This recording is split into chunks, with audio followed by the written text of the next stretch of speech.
What's up? You know what time it is. It's time for the best 120 minutes of your day.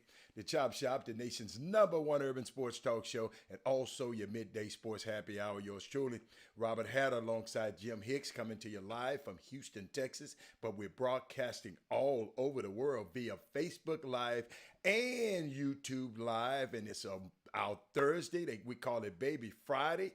The end of the week for us. We'll be back on Monday, but great things happen in sports. A couple of sad things happen I want to share with y'all. But first of all, I would like to acknowledge our starting five for the day. Our starting five for the day, and our starting five, we affectionately call them, they are the first five individuals that sign up to the feed, the live feed today.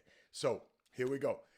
Todd Holmes, Tiffany Sanders, Rod Wells, Chris Charles, Tyandra Holmes, that Holmes family. That's the first family of the Chop Shop, of the Boom Boom Room.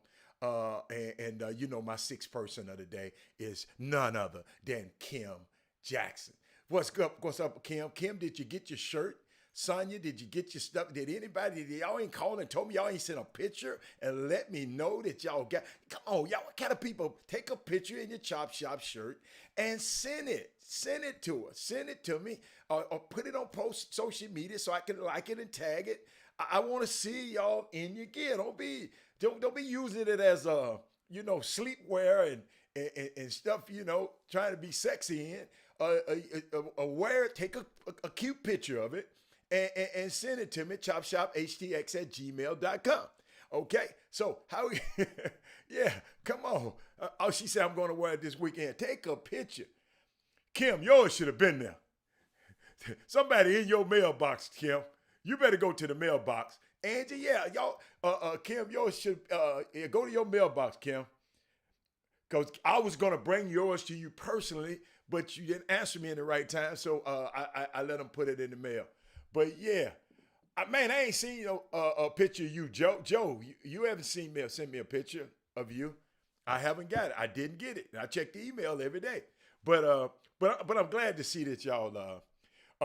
Rick. Oh, see, Rick, I don't want no picture of you. I'm kidding. Yeah, Rick sent a picture. I mean, post it, Rick.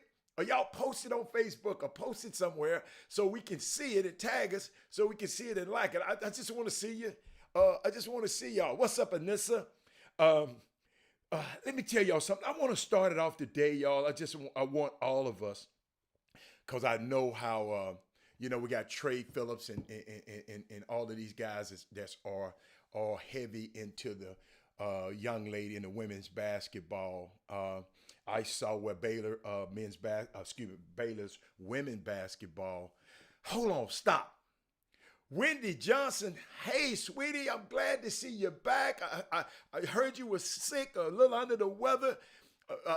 Glad that y'all welcome Wendy Johnson back. I miss her, man. But yeah, I'm sorry I had to. I emailed you my pic. Okay, thank you, Anissa. Yeah, I want to see my people in them shirts, y'all. Let me tell you something. It took some tender. It took some time and some and energy to put those things together. Look at the artwork. Look what those people did for us. And I said, y'all had to have something special. This the Chop Shop. This our first. And let me tell y'all something. They're gonna cut that particular shirt there off. That's gonna be a collector's item. They're gonna stop. Soon. They was telling me about it today. That always the first one always gonna be a collector's item. And if you hadn't gotten it, you just won't get that one, because it's going to be some special stuff tied to that shirt. Y'all see later in the season as sports opening up. There's going to be some very, very special stuff tied to that particular shirt, because it was the first, like your firstborn. So I just want to make sure everybody know that. Okay, all right. Okay, so let me get back. Baylor's women's basketball senior guard, Dee Richards. Man, I had to.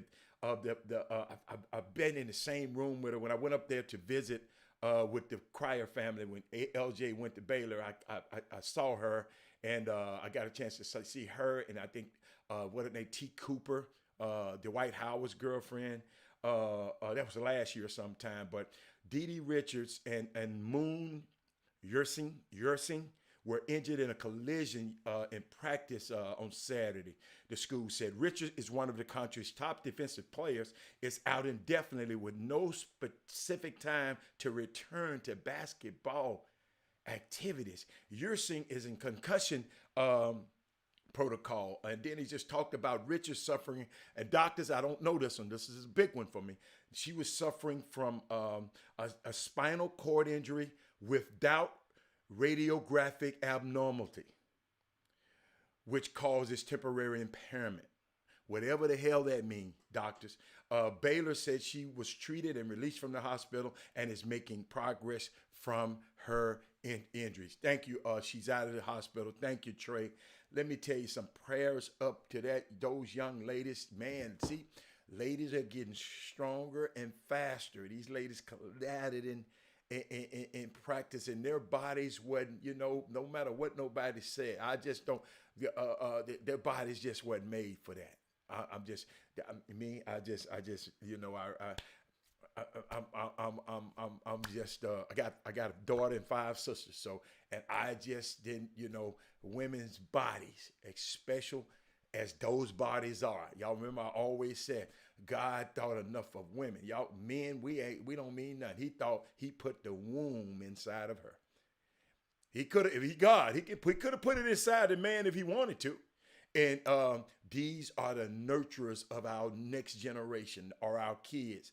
And my hats off to these 2 young ladies, and hope they get well very, very, very quickly, man. It's just when I saw that. Now, Jimmy's not on yet, but the Rockets got a new coach. But I'll wait on Jimmy because I know he was talking about Van Gundy was going to get the job. Van Gundy didn't get the job. But you know what, y'all? Pray for everybody. Thank you. Oh, Wendy, she's recovering from. Oh, Wendy.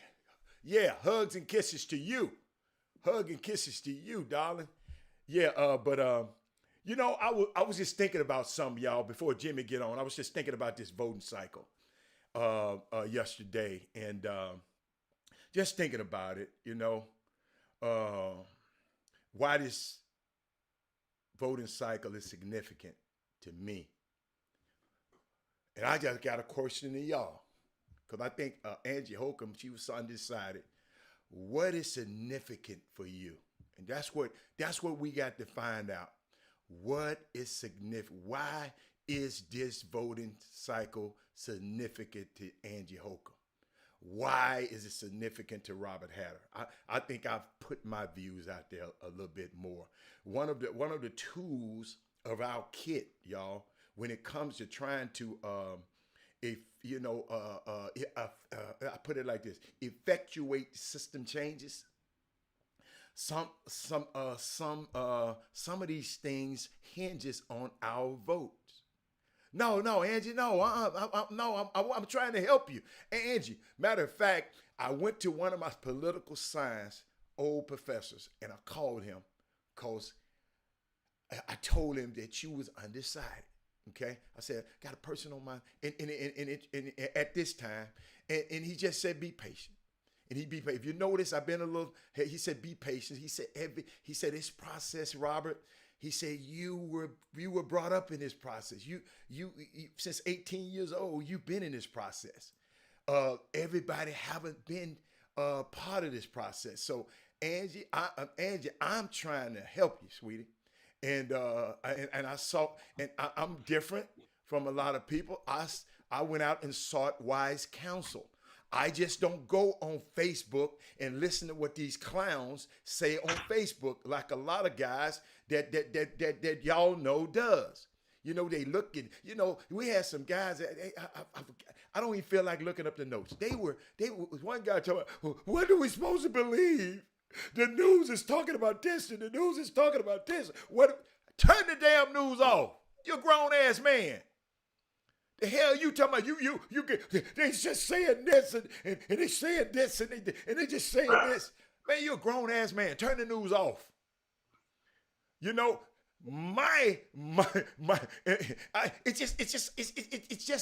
It's amazing to me what people will read on Facebook and consider it law. or hear it on Fox News and say, oh, the world's going to end. Man, Fox News don't have a heaven or hell to put you in, sir. So quit believing these folks, man. Go and research. Go do me a favor, y'all.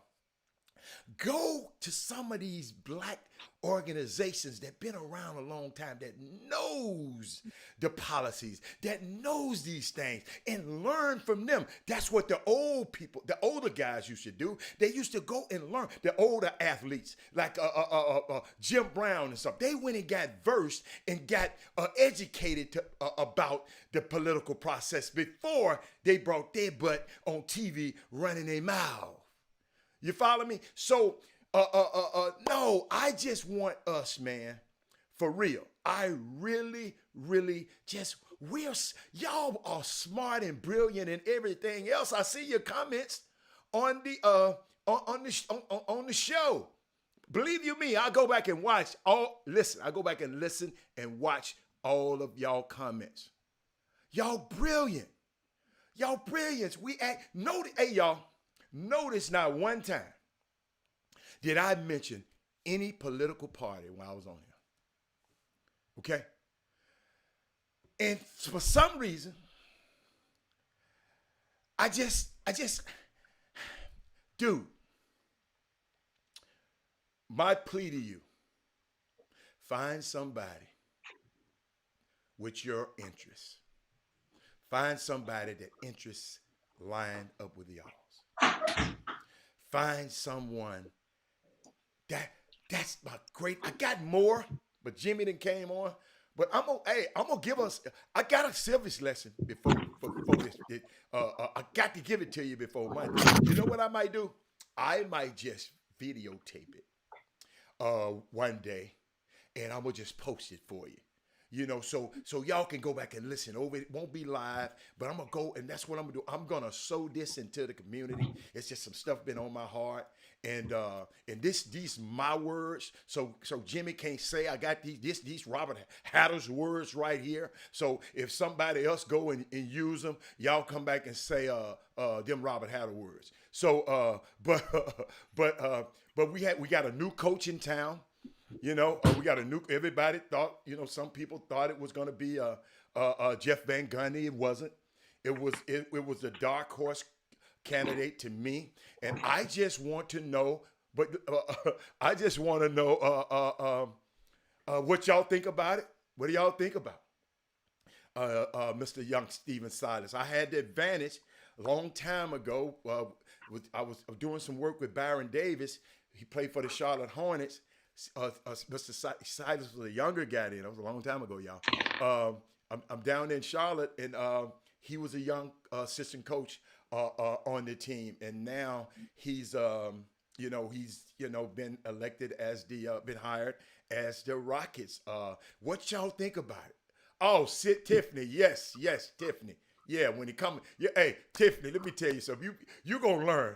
You don't know me yet, Tiffany, but a year on this thing, you gonna learn about me a little later. But what y'all think about the hiring? What do y'all think about the hiring of Steven Silas? And we can talk about it because I got my input. Because I said if Jeff Van Gundy was hired, see how they say me. I said if Jeff Van Gundy was hired and James leave, I'm gone. So guess what? But it's still a chance that it's things, it's other things out there that can happen from this. But what do y'all think about it? See, who is Steve? You know nothing about him. That's why they got Google. That's why you got Google. Hey, and that's why. And I'm gonna tell you, Jimmy. I don't know if you know this. I don't know if y'all know. He is married to, I think, either Master P's ex-wife or one of Master P's whoever named Mercedes that Master P used to date or was his wife. He married to her. So I know that about him. But Chris Charles, what you said, the Rockets need a coach that's been a head coach before. Not necessary.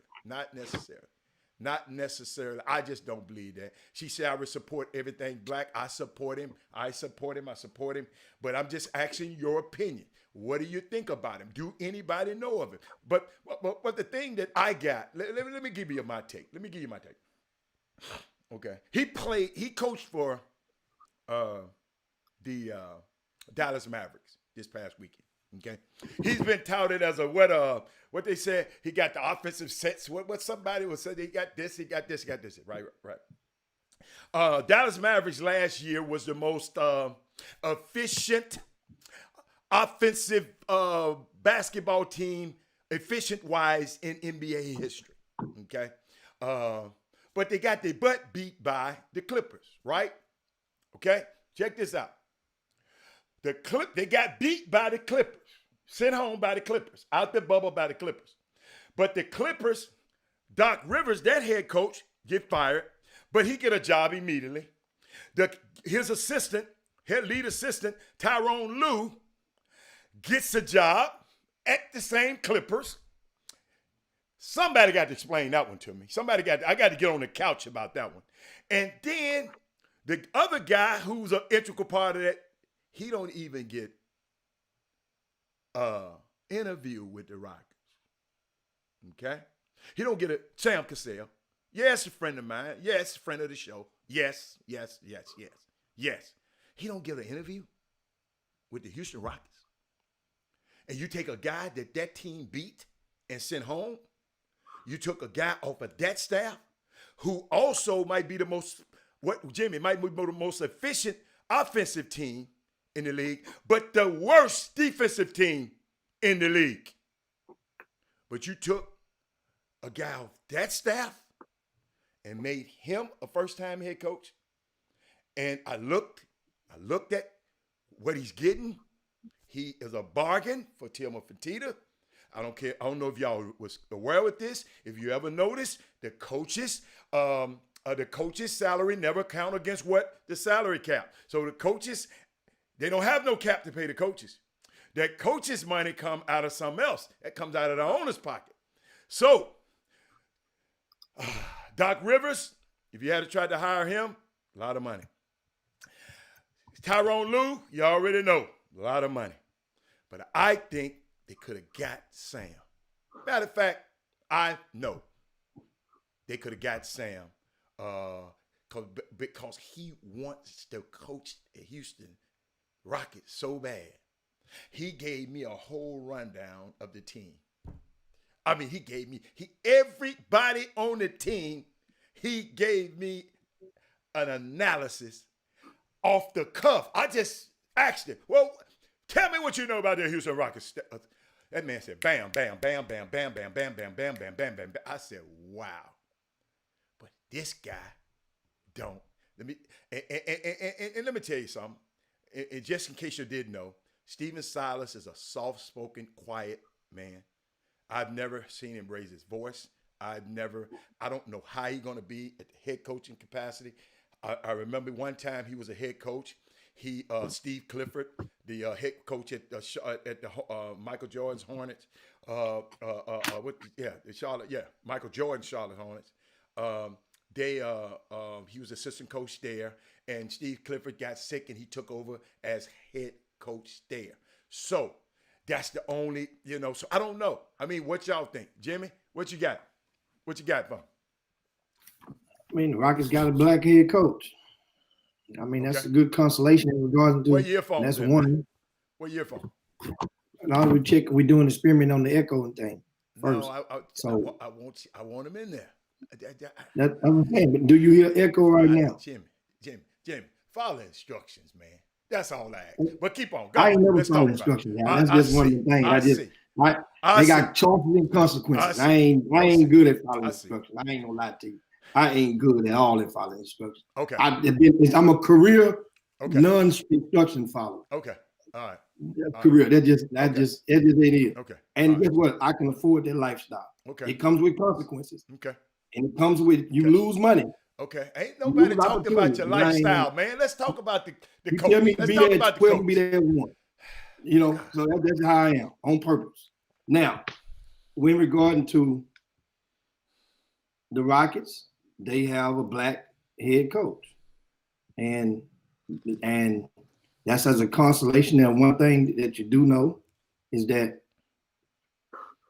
this guy interviewed and was a finalist for the job before Mike D'Antoni was hired.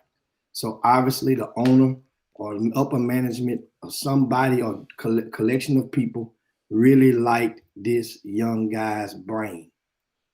And they brought him back in, and he was the guy that we thought, and looks like Jeff Van Gundy and John Lucas both were ripping the city apart from the inner fabric of the basketball community of Houstonians. And here's what I'm saying. That was it came down to where people were either pro Van Gundy, pro John Lucas. And it came into, and it was ripping once again. So it appears they both canceled each other out. And it was like one of this, like, it's gonna be a mess. They cancel each other out, and that's his friend. And Tim Fertitta, the owner of the team, that's his friend. How tell me how they canceled each other out. When you're making a decision and it comes down to a point when, and these two were the two front runners at a couple of weeks ago. And sometimes you can talk your way in or you can talk your way out. And it seems like they were waiting to interview Van Gundy. They could not interview him until the NBA season was over and he came out of the bubble. Once he came out of the bubble, they interviewed him, met with him. He had meetings with people, with projective staff members. But guess what? Obviously, the silence was the consistent one. They liked him before. There's no secret. I say it again. They really liked this guy before. And one of the things that he presented is and understand, when you're doing the hiring, if you can be able to, possibly this might be one of those coaches that the owner can somewhat control. That may be it. They may be able to control him. Will he be able to control James Harden and Russell Westbrook? Because that's who he got to coach. So the owner controlling him. Will both of them be there? Well, as of right now, they are. But upper management knows when they do the hiring that they may not be putting that burden on this. But guess what? Guess what? What they gonna give him away? Because guess what? Another team. But I do know of one team that will take James Harden tomorrow. And I said it on this show the other day, and everybody's talking about it now. But I know one team I would love for him to go to. Yes, the Philadelphia 76ers. I had already told you, I'd love to see him go. Y'all just don't know. Y'all just don't know how much I love to see him go. And just hope they can get the job done. And whoever upper management, whoever you just said, I hope they said, okay, yeah, you can have Ben Simmons, a 24-year-old. I'll take that 31-year-old, the most prolific offensive machine that we have in the NBA right now. I'll take him, Coach. You just hired the coach the assistant coach who just came off the team that was the most proficient offensive team in NBA history, okay, and hired him. I'm talking about Steven Silas. Okay, that's what they was calling me, telling me about. Then I went and looked up the defense of the Dallas Mavericks, the worst defense in the league. So guess what? Yeah, it's an interesting thing, and I want to see what happens. I'm just thinking about how excited, and maybe Tillman don't care about his fans. I think his fans would have loved to have Sam Cassell. You know why? Championship. the 2 championships we ever won was this guy was on both of them teams. Ain't Houston ain't won no more championships. So, I mean, it's just, I mean, I know it was a money thing. Because when I found out from Tyrone Lue what he was demanding, then I looked how much they paid this guy. Of course, it had to do with, hey, I ain't got, hey man, I'm good. I'm gonna save on me a coach. I'm paying enough for these players. So, I mean, hey, great job. I'm gonna support Stephen Silas until James Harden leave. And at any point that James Harden jettison the Houston Rockets, you know, like I said, Jimmy will be talking about him on the show. I will go off the screen and go and get a sip of, go sip of champagne or something. But that's all I had to say about that. Is if you got more, Jimmy, but. You know, I mean, I just want to know what y'all think. What y'all think? No, you're not getting Embiid. They're not trading Embiid, Walter Yates. You know, y'all can go on with that one. No, it's not Embiid. They ain't trading Embiid. You can not Embiid. Joe Ben Simmons would be part of the package if and when. And you have to realize what it would do is it would free up, not necessarily because Ben Simmons is up for. Has he re-upped yet, or is he up this year? I think he's up this year. He's soon.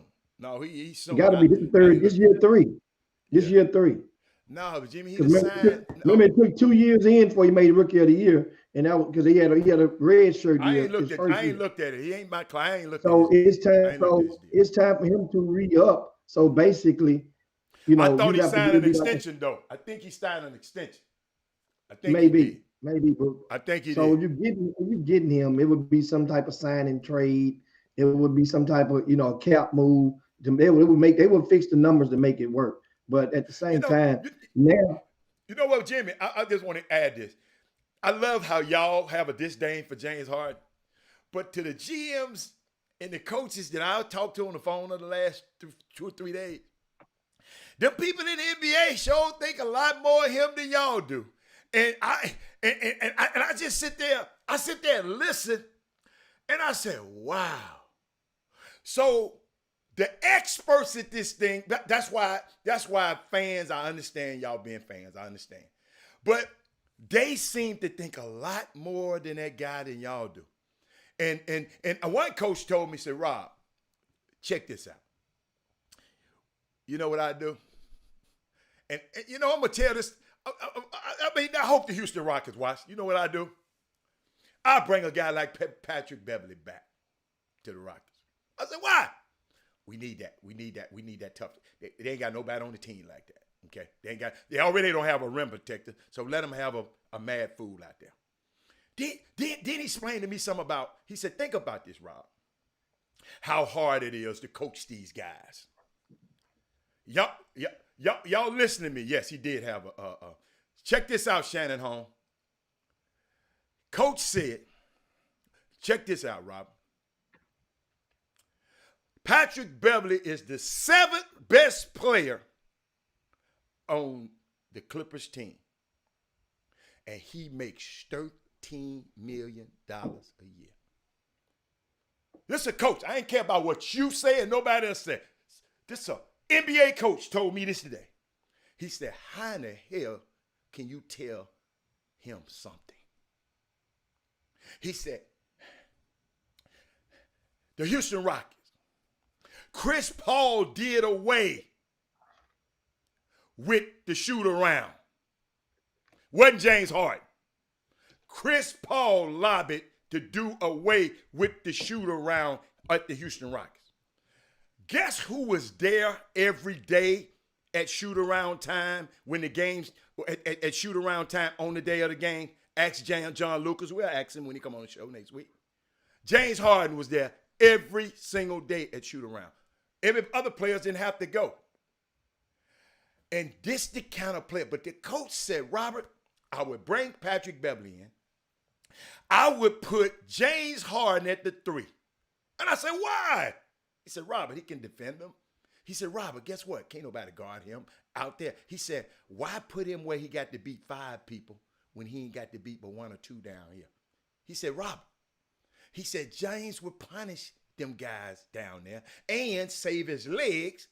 What I've been saying for the last 3 years, James, I need you for the finals and the playoffs. I know what James' mentality is. I want to get 30 on these dudes every time. Y'all right? If that's what y'all want to criticize him on, yes, that's him. I want to play everything. I want to shoot. Hold up. I want to go in the gym after the game. I'm still shooting. I'm lifting. He just loves basketball. He might not be the way y'all want him to be. This is what this guy explained. He said, I would put him at the I would put him at the 3. He said he could go dance around if he want to sometime, but primarily. So I'm just showing you that's how these guys think about this guy. This guy is so prolific. So, I mean, just in case the people who didn't know, people like Jimmy don't want to hear it, I don't care. But some people might want to understand the thinking of a college head coach. Of a NBA head coach. This wasn't an assistant coach. It was an NBA head coach that told me this. So it's just a unique thing that, because Robert Hatter, never said that. Man, I put James at the 3. No, I never thought about that. That's why what? I'm not an NBA coach. I'm not an NBA coach. So that's all. I just wanted to share that to the people who did know. You know, some of us know everything, but to the people that didn't know, I just wanted to share that with them. Well, one thing you said, there are different ideologies and different taste buds for different coaches in the NBA. Yes. And that's why they have different philosophies, yes, different schemes, different person that believes in different types of offenses. Mike D'Antoni was somewhat of a unicorn in today's coaching ranks from his methods of it on the NBA scale of things. And people ridiculed Mike D'Antoni year after year along the coaching ranks. He was almost like the laughing stock of guys. But the thing was, it was justified because in the regular season, they were right there. And even in the postseason, they wasn't necessarily one and done. You know, and it just couldn't get over certain hurdles like the Warriors. And for the most part of the past couple of years. And the thing is, some people can look at James Harden as the glass half full. Some people look at him as the glass half empty. But he's definitely one of the best talents, one of the best offensive talents in the history of the game. But at the same time, he would have to reach a point. This is a players' league, not the coaches' league. So James Harden would have to come to a point, a crossroads in his life, to whereas at his age, where he's saying, you know what, I've tried to do it this way.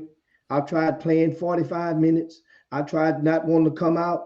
I got to go in now. I'm looking at how guys that are invested in their bodies, and sometimes, and the return is there. I'm going to start doing this and doing that. And that comes with maturing. That comes with getting older. Jimmy. He invests in his body. He just don't brag about it. He invests in his body. He work out more than any player in the league. Y'all just don't. I mean, he invested. Don't say he don't. He invests in his body. He just don't print and tell how much money he done spent. I said invest more in his body. Invest more in his ideology. First of all, it's his ideology. If he changed his way of thinking about the game, I told you. I just said he wanted to score 30. I just said that. He wants to score 30. That's just one thing. He wanting to score 30 is one thing, but wanting to play 45 minutes is another thing. He wants to play every. See, I'm saying that's two different things. Hey, man, let me tell you something. They done gave him to Jimmy. I put it like this. You just said,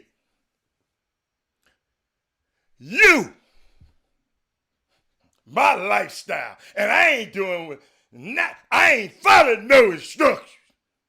Maybe James feel the same way. Hold on. You just said it. Is it? If it was good for the goose, good for the gander. No. James got, hold up, 200 million coming from the Rockets, 200 million coming from Adidas. Maybe he's saying, I ain't gotta check, I ain't gotta do nothing. Cause that's just the way I am. Hold up. I'm comfortable. Hold up. I'm comfortable riding on these private jets anytime I want to. And guess what? And I'm comfortable getting my ass rolled out the playoffs, and I'm good with it. And guess what? And that's the consequence that comes with your choice. I understand. But looking at his behavior, it eats him inside alive. You could tell watching it. It eats at him. Boy, you's a great skin diver. You know why? You know why? You's a great skin diver. Let me tell you why. Because if it didn't eat at him, then he would still be in the strip club throwing with videos all the time. Strip clubs closed down, Jimmy. They closed down. It's going to strip in cabarets. So why be ashamed of it now? If that's your thing, they closed down. They can't do the things that you used to do. Closed down. They have plenty of them still open. But they ain't doing what he want to do. Houston, Texas has more cabaret licenses than any other city. He might not want to go to them. In Harris County. He might not want to go to them. Jimmy, he might not want to go to them. Guess what? What if he's so smart now that why you ain't seeing him? What? He might have a pole in one of his cribs. Guess what? So that ain't what I'm talking about. What I'm talking about is the fact that if you are okay with the video and with splurging publicly, and then people start talking about it and start attributing. Do you think he worried about what y'all talking about? So wait a minute, for real. Do you think? Yes. Jimmy, you got to be Jimmy. You don't know him. Yes. You don't know. Dude, that understand.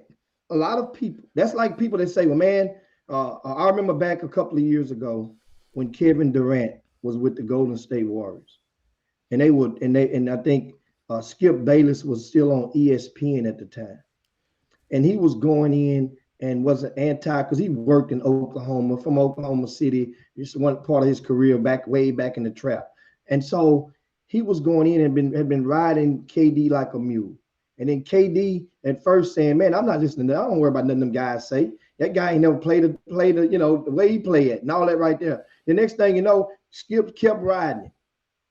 Next thing you know, KD comes out and he makes statements geared at him.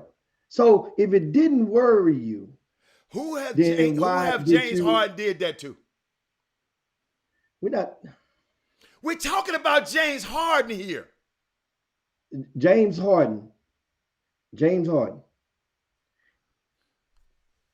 had a lifestyle in the Houston area that was welcoming to a certain culture of people. It was embracing. But then once corporate become abreast of his lifestyle, and he's not the only one. But then they would use that as why are you doing it? Because people maybe not understand the culture. He didn't leave the bubble to fly to Houston to come back. He didn't do that. He didn't leave the bubble to go get some wings. He didn't do that. And guess what? He could have, but he didn't. He didn't. Lou Will didn't leave the bubble to go get wings. It was a legitimate death and a legitimate funeral. So it wasn't like he just. I understand that, but he had the power to do it if it was that uncontrollable. He could have said, man, I need to go home. I got we still don't know what the hell Patrick Beverley's personal problems were. I'll wait. 19 days missing in the bubble? I'll wait. We still don't know. Montrezl Harrell missed 30 days. One thing about it, remember at the time, one of those guys, it was suspected to be COVID. I don't care. So then they had the legal right. Jimmy, if he was that, they had the legal right to not disclose that. If he was that uncontrollable, he's so out of control. He had the power to fly, get him in his private plane, and go wherever the hell he want to, anytime he want to in the bubble. Instead, he was there for every game, every practice, every workout, everything. Extra, extra, extra. So I just don't, y'all don't understand. I'm just funny about painting pictures. People paint stupid ass pictures about me. Listen to dumb ass people who don't know me. They ain't never been nowhere with me. Ain't never been on a plane. Ain't never flew nowhere with me. But they gonna have an opinion because of what some clown done said about you. So that's why I listen and watch this James Harden scenario. I sit there and said, I gave it you just said, you don't like to do this. I don't like to be on time. I don't like to follow instructions. But it's all right for your ass not to do it. Because that's my lifestyle. But I said you got consequences to the choice. Okay, whatever. What his consequences is. Get what his consequences is. Ka-ching, ka-ching, ka-ching. That's his consequences.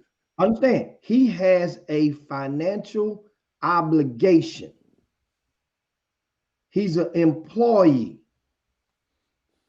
Remember that. He's an employee. That can take off during this COVID, that can take off and do whatever the hell he want to, like those other guys did. Yes. Alan. He's an employee. He's an employee. Yes, I agree. I totally agree. But when the Rockets were ready to go to the bubble at first, there were two players from the Houston Rockets that delayed their leave. You know, who were those two players? When the whole team and the whole organization was ready to fly up the two best players, the two people that make the most money, that can get that the plane won't leave if James Harden ain't at the airport, they sit on that damn tarmac until the plane leaves. So guess what? Yes, that's him. So guess what? At some point in time, if the rewards are not generating, you're not going. That's going to add to the weight. That can break the wagon. The little bitty things like that. They don't leave and go on trips to when you want to go on certain trips, that is. When they go make that that West Coast swing, if he wants to stay a day early or leave a day earlier, the plane is known and noted. The Rockets will leave a day earlier, which is okay, because he's from there. Give him an extra day to meet, go hang out with his family. But I'm just saying, but if they want to stay a day later and not leave and go to Sacramento or Golden State, or they will stay. And that's okay. But at some point in time, if the rewards are not generated for the risk, then if the problem is greater than the talent, Charles Barkley, I still think Charles Barkley great. I still think John Stockton, Karl Malone, all of these guys that never won a championship, I still think those guys great. You know why? Because there ain't been but 4,000 of those guys to walk this planet. 4,000 of those guys ever to make it to the NBA. And guess what? Yeah, since y'all didn't know, it ain't been but 75 champions in the NBA. 17 of them went to the Lakers. I think about 17 of them went to the Boston. So guess what? Everybody ain't gonna win a championship. Y'all look at the numbers, man. Rockets got 2. The Spurs got 5. Hey, everybody's not gonna win a world championship in basketball. And guess what? Your career is going to end. Everybody's career is going to end. So where are you when your career ends matters more to me. And I keep telling y'all that. The ones that I know some of them selling their rings. Kenny Smith got 2 rings. Guess what he did to him with them? Guess what he did? He won 2. One to his brother, one to his daddy. That's how much it means. And of course, I love winning. But I'm not going to call these guys a loser. I don't think because you don't win a championship, that's a consequence. No. No. Hey, hold up. If Adidas don't pay him his money and the Rockets don't pay him his money, I have more problem with that than him winning a championship. That's all I'm saying. It ain't been but 74 basketball season. They about to celebrate their 75th anniversary. Y'all, is not that many people who going to win a championship. So just get that out your head. He done got, in the last 8 years, the Houston Rockets have been to the playoffs every year. Chicago wish they could say that. The Pelicans wish they could say that. So a lot of teams wish they can say that. The New York Knicks, bless their heart. You got a guy that just been having these guys in the playoffs. You're not going to win them all. You go up against Stephen Curry. You take them to a 7th game and Chris Paul get hurt. But consequences. Come on, man. Russell Westbrook. Check this out. Russell Westbrook averaging 38-8 in the beginning of the season, the first 2 months of the season. Balling. Houston balling, small ball, balling out of control. And guess what happens? The pandemic hit. Russell gets COVID. Get hurt again. So guess what? When you got COVID, the healing process take longer. Y'all, it's a lot of stuff, but everybody want, yes, to whom much is given, much is required. But I just think y'all need to sometimes y'all need to just look at the holistic view.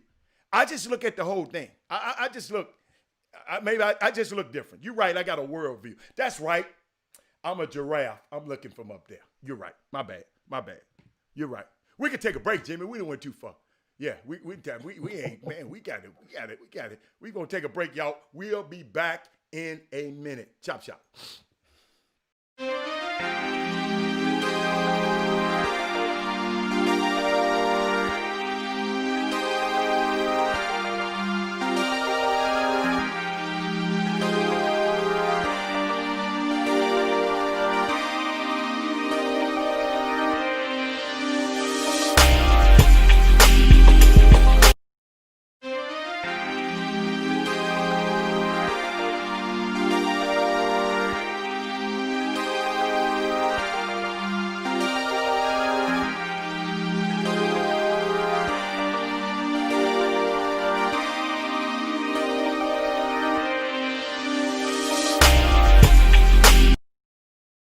Suffice it to say that we stand in one of the most momentous periods of human history. And in these days of emotional tension, when the problems of the world are gigantic in extent and chaotic in detail, all men of goodwill must make the right decisions. And on Tuesday, 1 week from today, the people of this nation must decide whether they want America to remain true to the great words of the founding fathers. We hold these truths to be self-evident, that all men are created equal, that they are endowed by their Creator with certain inalienable rights, that among these are life, liberty, and the pursuit of happiness. We must decide whether those words will be firmly etched into the structure of our nation, or whether we will allow our nation to be relegated to a second-rate power in the world with no moral voice. We must decide next Tuesday whether America will take the high road of justice and peace and compassion for the poor and underprivileged, or whether this nation will tread the low road of man's inhumanity to man, of injustice, of short-sightedness. And each of us has a moral responsibility, if we are of voting age and if we are registered, to participate in that decision. I come here to urge every person under the sound of my voice to go to the polls on the 3rd of November and vote your convictions. Now, I know you're intelligent people, and I don't need to tell you who you should vote for. I don't have any fear about that. You know who to vote for. I'm just asking you to vote. Now, just if you need, very seriously, never before in the history of our nation, as a candidate. Hey man, I had to play that one, y'all. I hope y'all understand why I had to play that one. That was, hey, ain't that scary? Did you hear Martin Luther King? How many years ago was that? He died in what, 68, y'all? Angie, you know how many? Is that when I heard it, I had to play it. It's some more. I just cut it off at 2 minutes because that's the break time. But, I mean, for real. So, think about what that man was saying, man. Y'all help me. How many years ago? Unbelievable how eerie that feeling is. It's just 52. Thank you. Boy, I love that Sonya. Hey, Angie, I forgot. Sonya, my assistant. Thank you, Sandra. I appreciate it. Angie, take it too long. She thinking about she thinking about sports right now. About these sorry ass teams that ain't gonna never win. She talking about she want another championship parade. You better move. You better find your team. I tell you what, Angie, do me a favor. When the pandemic over and the Lakers have theirs, Angie, I'll fly you out there so you can go to their parade. Okay? I got you. When the pandemic, I got your buddy pass, I'm going to make sure you get out there. I got you. Jimmy took a break. He coming back in a minute.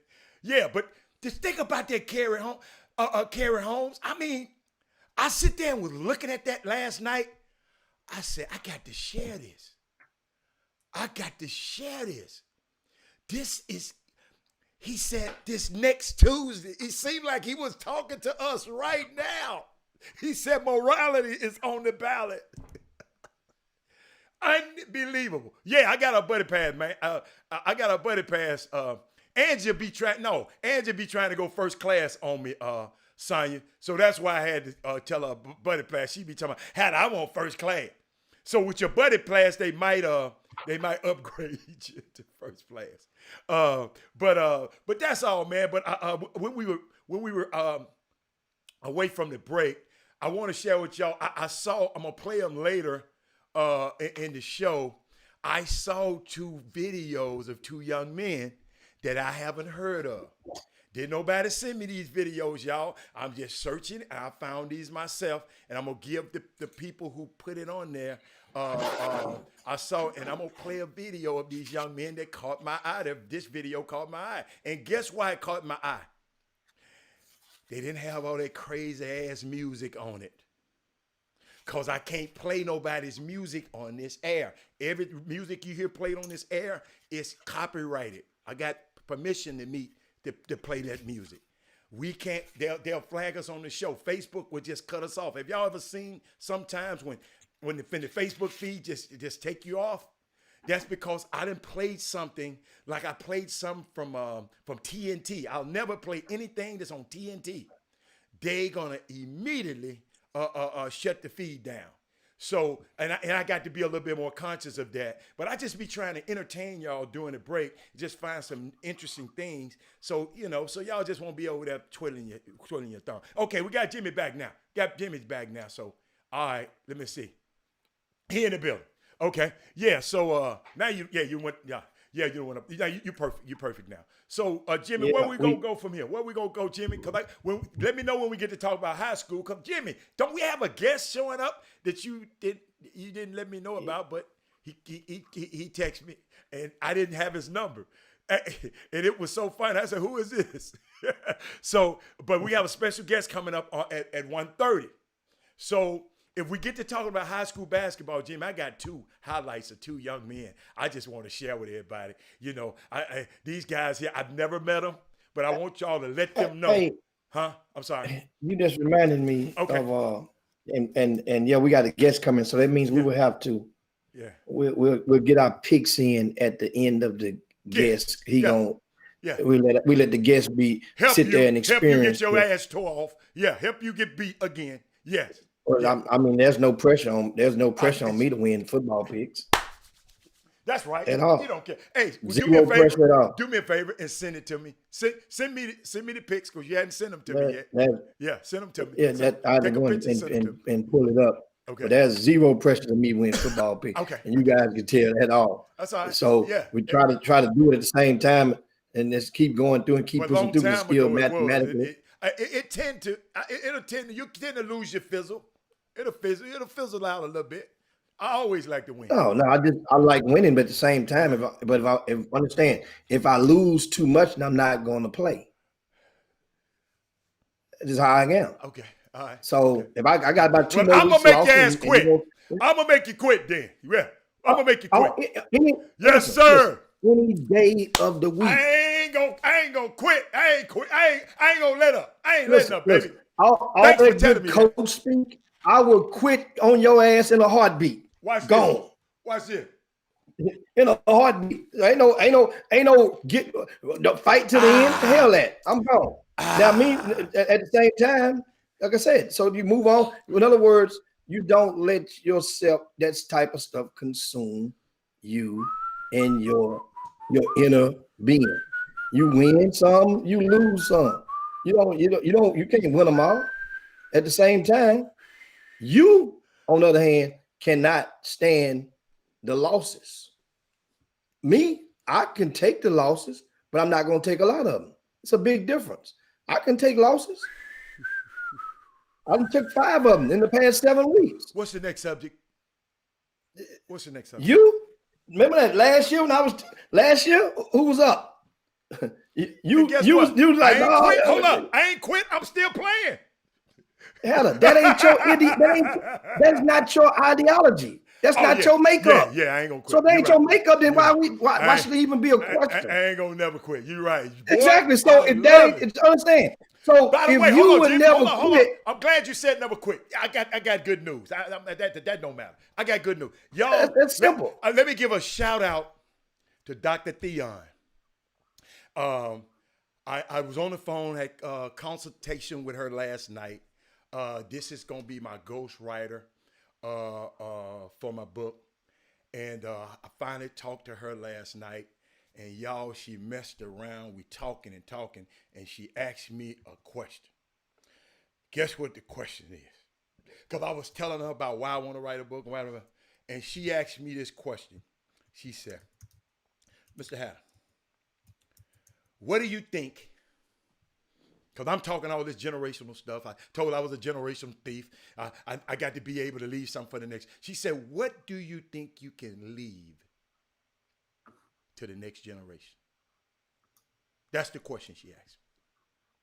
And I said, wow. I said, "Doc, can I get back with you on that one? Can I get back with you on that one?"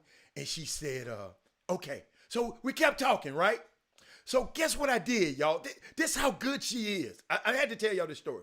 She kept talking to me. So I told her about, Sonya, I told her about a conversation that I had with my son yesterday. And we just talking, right? And I'm going to bring it up. I text him. You know them youngsters don't like to talk on the phone. So I text Robert. We was talking about something because he making big moves up there, y'all. He doing some stuff that we can't talk about now. When it comes public, we'll talk about it. Believe you me, I'm going to tell you. He said, I told him, he called me. He was asking me about the Rockets hire because he loved the Rockets. So my son loved the Rockets. He loved the Rockets and James Harden. So now y'all see why I love James Harden. My son loved him. So we was talking about him. So I told him, this is what I told Dr. Theon. I said, Dr. Theon, I told my son, I said, I was studying all the wealthy people in the world. I've been reading their books lately. And I'm looking at them, Robert, and I said, and their drive was about their ideas, not about money. That's what I told my son. Then I said, I'm reading books on both Bill Gates and Steve Jobs. It was always about the idea. Think about it. Steve Jobs started the company, let the public come in and buy stocks. They fired him. Then he had to come back to revive the company because of his ideas. I told him, my word for you, young man, don't pursue money, pursue the idea. Get an idea, and money would be the byproduct of your wealth. Then he said, that's why I told him, I said, that's why I like the move you made. I said, that's why I like the move you made.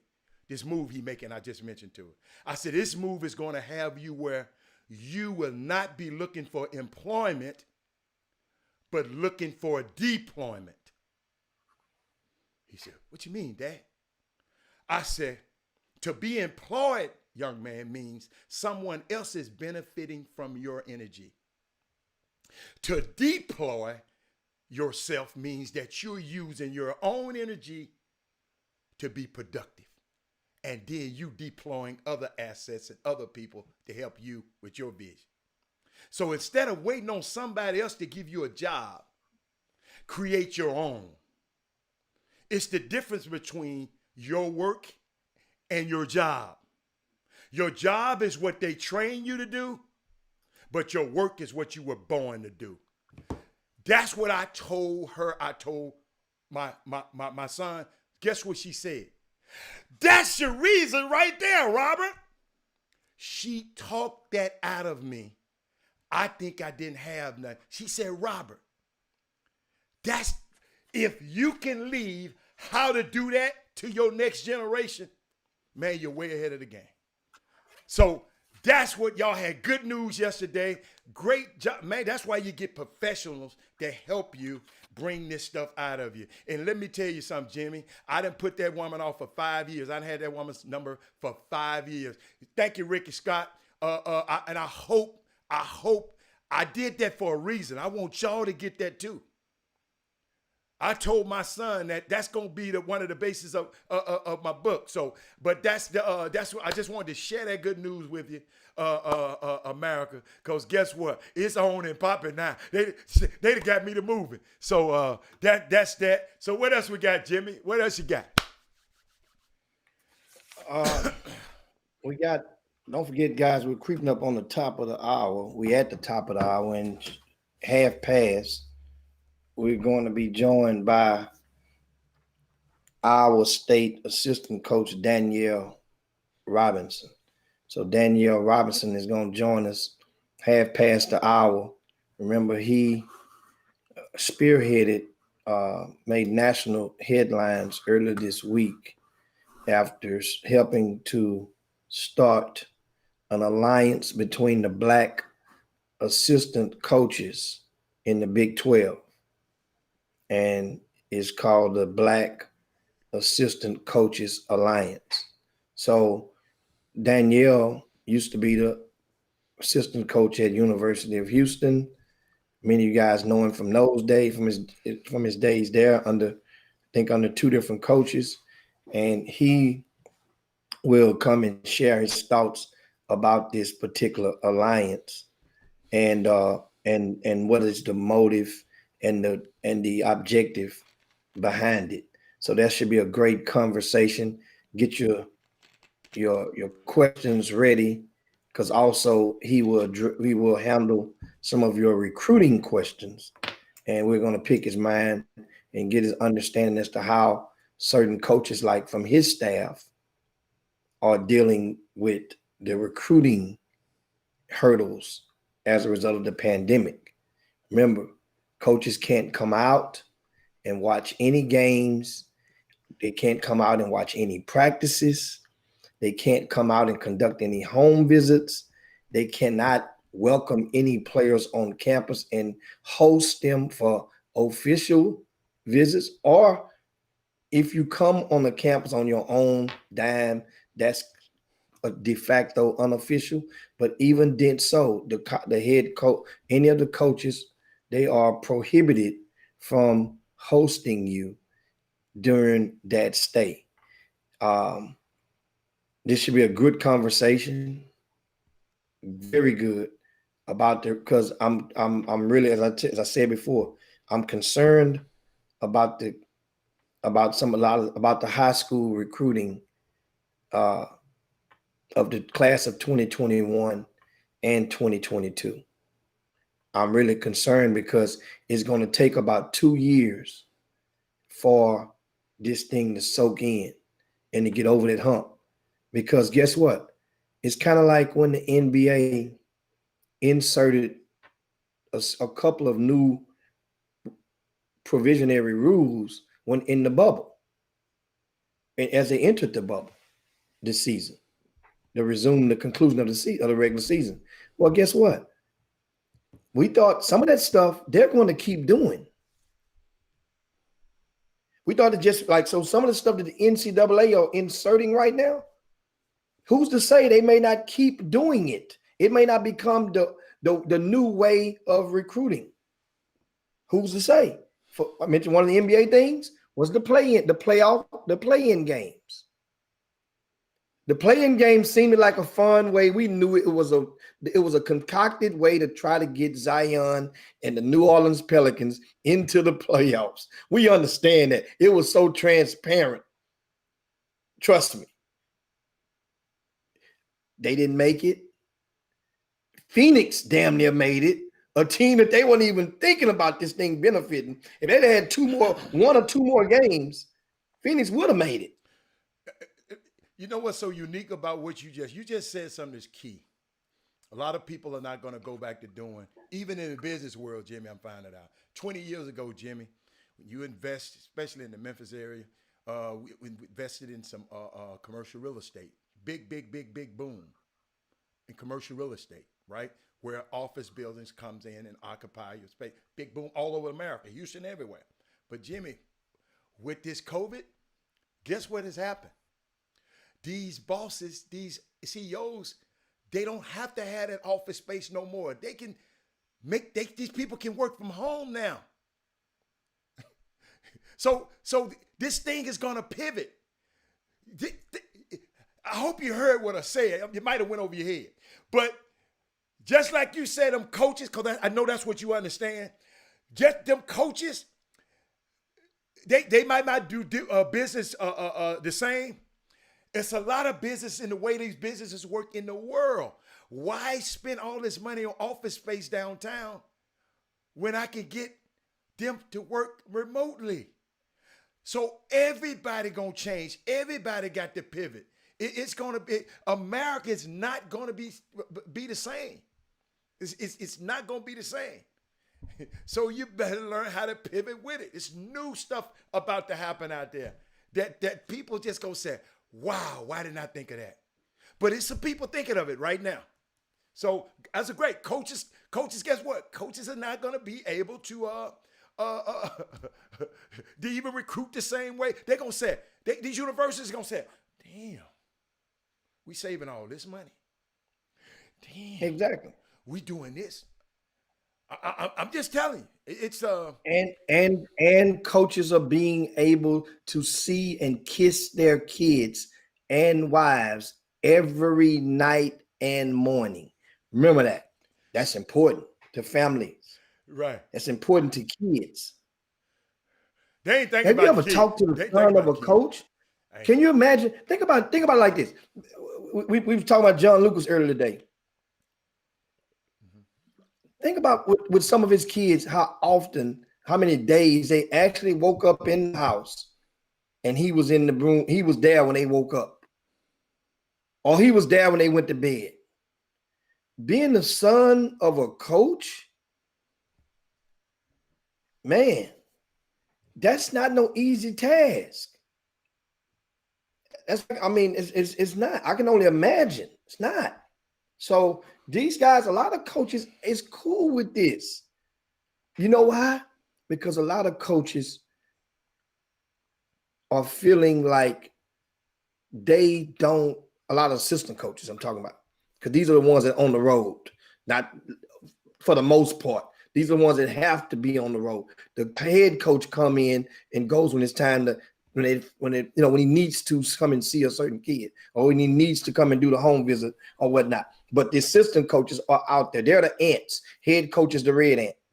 So a lot of these guys, they know that they're going to recruit the transfer portal.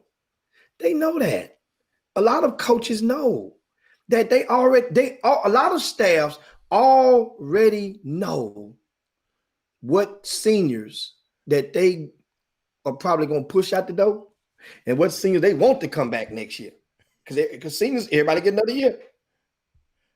Some schools, so now guess what? Hey, Jimmy, hold on. Some people going to benefit from this, though. What about the young guys who chose? What about the young players who chose to go to a Division I and Division II and go down there and start tearing it up? And go down there and just start tearing it up. I mean, you go down there and you kill it. And then you go into the transfer portal. Some of these people might pick you up. I mean, it's just all kind of opportunities out there. I'm not seeing it as a bad thing. But it's gonna be a zero-sum game. It's kind of like musical chairs. And I always hated that game in that little thing in school. I hated the musical chairs. I loved it, Jimmy. Because you know why? Because musical chairs, it forced me to cheat. Of course. I can win at musical chairs all day long. But a game like that, it forced you to cheat.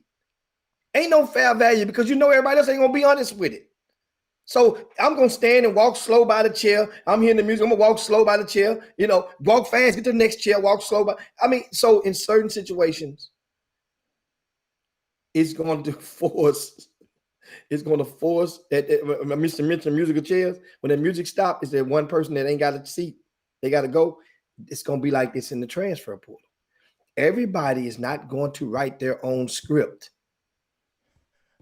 where they want to go.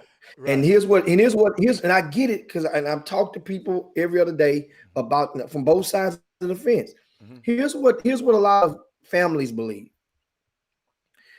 If you recruited me when I was coming out, and guess what? I had maybe narrowed my list I had 10 schools, then narrowed them to 7, then narrowed them to 4, then made my decision. Well, I'm under the mindset that all 10 of those, all the rest of those other 9, they still want me just as much as I thought they did, or they led me to believe. They're going to want me that much a year later if I decide to leave school A. And I got all those different options. And guess what? That ain't the case at all. Some people have moved on. Some people feel like you didn't want me then. We good. We got one just as good as you, coming from a JUCO, coming from somewhere else. Or we developed, we good. We don't need you. Is we going to talk about the 23 rankings at all? Because we hadn't did all the rankings like that, have we? What ones we did? Which ones we did last? We did. I know. I mean, somebody just mentioned it. Melvin Dews, he wanted. It's something on there he want to see. I guess Melvin Dews is something. What's the last one that we did? I don't remember. They got to tell me. I don't remember. Reason I brought it up. I'm surveying the page. And I saw him. But while we're looking for that, Jimmy, let me play my young fellas let me play a couple of young fellas, Jimmy, that I saw. It's just I'm gonna give somebody. What's their name? Okay, here you go right there. I said, y'all watch.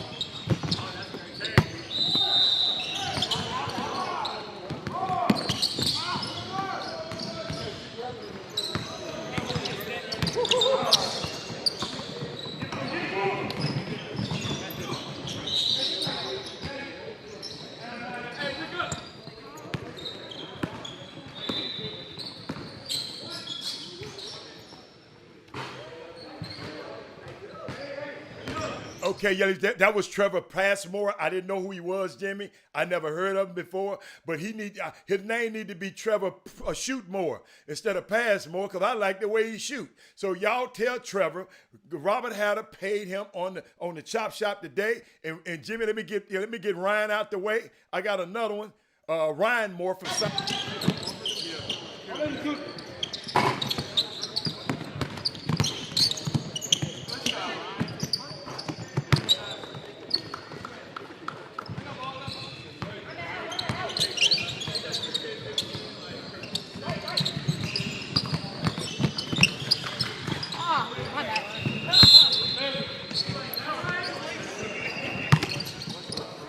That was Ryan Moore from, I think, Side Ranch. I think Trevor from Side Woods. I saw y'all videos and I never seen you before, and I just thought I'd throw a little bit out there. And I like how y'all said they ain't playing hard and they ain't playing defense. So let me tell you something. That's why I'm gonna start playing stuff like that. So when your parents, if these coaches seeing this here, to some of them guys, y'all gonna understand. Jimmy, I'm so glad. Now thank y'all for commenting. I know y'all gonna be the greatest critics in the world on this Chop Shop. But I wanted to recognize was Trevor Passmore and Ryan Moore. Tell those guys, anybody know them, tell them that I saluted them today on the Chop Shop, and just tell them they need to play harder, and especially the people playing against them, because they was going around them every time. So I just wanted to share that out to y'all. So what else, Jimmy? What else you got? I wanted to get that out the way before the coach came on, because I know he can't talk about that. Them guys. No, the coach can't talk about that. I'm trying. And we got about 12, 13 minutes before we come in. I was trying my best to go and pull up a video that somebody had sent. Once again, we invited you guys to send your video of student athletes. It doesn't matter the sport. Yeah. Who are just send a little bit, not a whole full-fledged highlight film. It's not a movie. We're not watching a short story. We're not doing a quick clip. Yeah, I'm not gonna play that 30, much. 15 seconds of somebody of a video of a student athlete, either in action or speaking. And guess what? We're good, and then we'll run it on the Chop Shop. And Jim, so meanwhile, Jim, especially if it's something like this, Jimmy.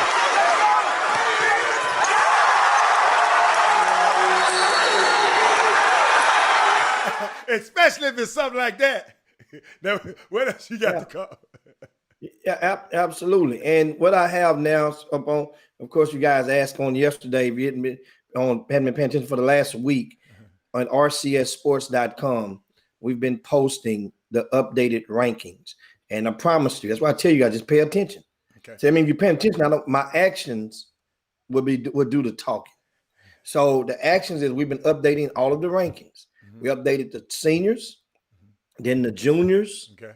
We did a top 50 seniors, top 40 juniors, top 35 sophomores, and the freshmen will be posted on tomorrow. That's on rcsports.com. You click on the site, you go up to rankings, and there you have it. And so what I'm going to do is the 2023 class, which we posted on yesterday. I'm going to pull that up for you guys. And I think I have that for Heather right now. I got it. And understand these are the rankings from the sophomores based on from this fall. And here's the thing. This class is really, really, really, really talented. It's really, I mean, it really is, guys. It's talented. And number one, we have Wesley Yates from Beaumont United. Number two, Tyler Smith from our Bush High School. Number three, Chris Johnson. Number four, Jacob Cole from Bel Air. And these four guys, just stop right there. That quartet, it is very well possible that each of the next 4 months, each one of them could be number one in the city. Because remember, we're updating once a month now, which it helps. We explained all that a couple of weeks back on the Chop Shop. It helps this side. It helps us, helps the community. Because that way now, when you miss and you're rewarding guys because they play so many games, well, in the past, you play so many games that way as you get a good time window to to reward them for what they just truly did in recent weeks. Now, sometimes when kids this is the first rankings of this class from RCS Sports. Before it was just a watch list. So it came down to a really tight decision from Tyler Smith and Wesley Yates. Tyler Smith is ranked in the country. He's without question the better prospect of college, but without question at this point. Now, however, the trajectory is not big on the RCS Sports ranking. Wesley Yates has been excelling this offseason. He was one of the leaders of that DOYA team that was a spinoff from the Houston Hoops, I think, the Dead on Your Ass, the name of the team. He's about 6'3.5", and he was active. He was producing, and guess what? He got rewarded. Tyler Smith came into the summer. He's already in the top 10 in the country. Not a slight to Tyler Smith at all, because the thing that tipped it over, Wesley Yates and Tyler Smith, both their teams were opposite each other.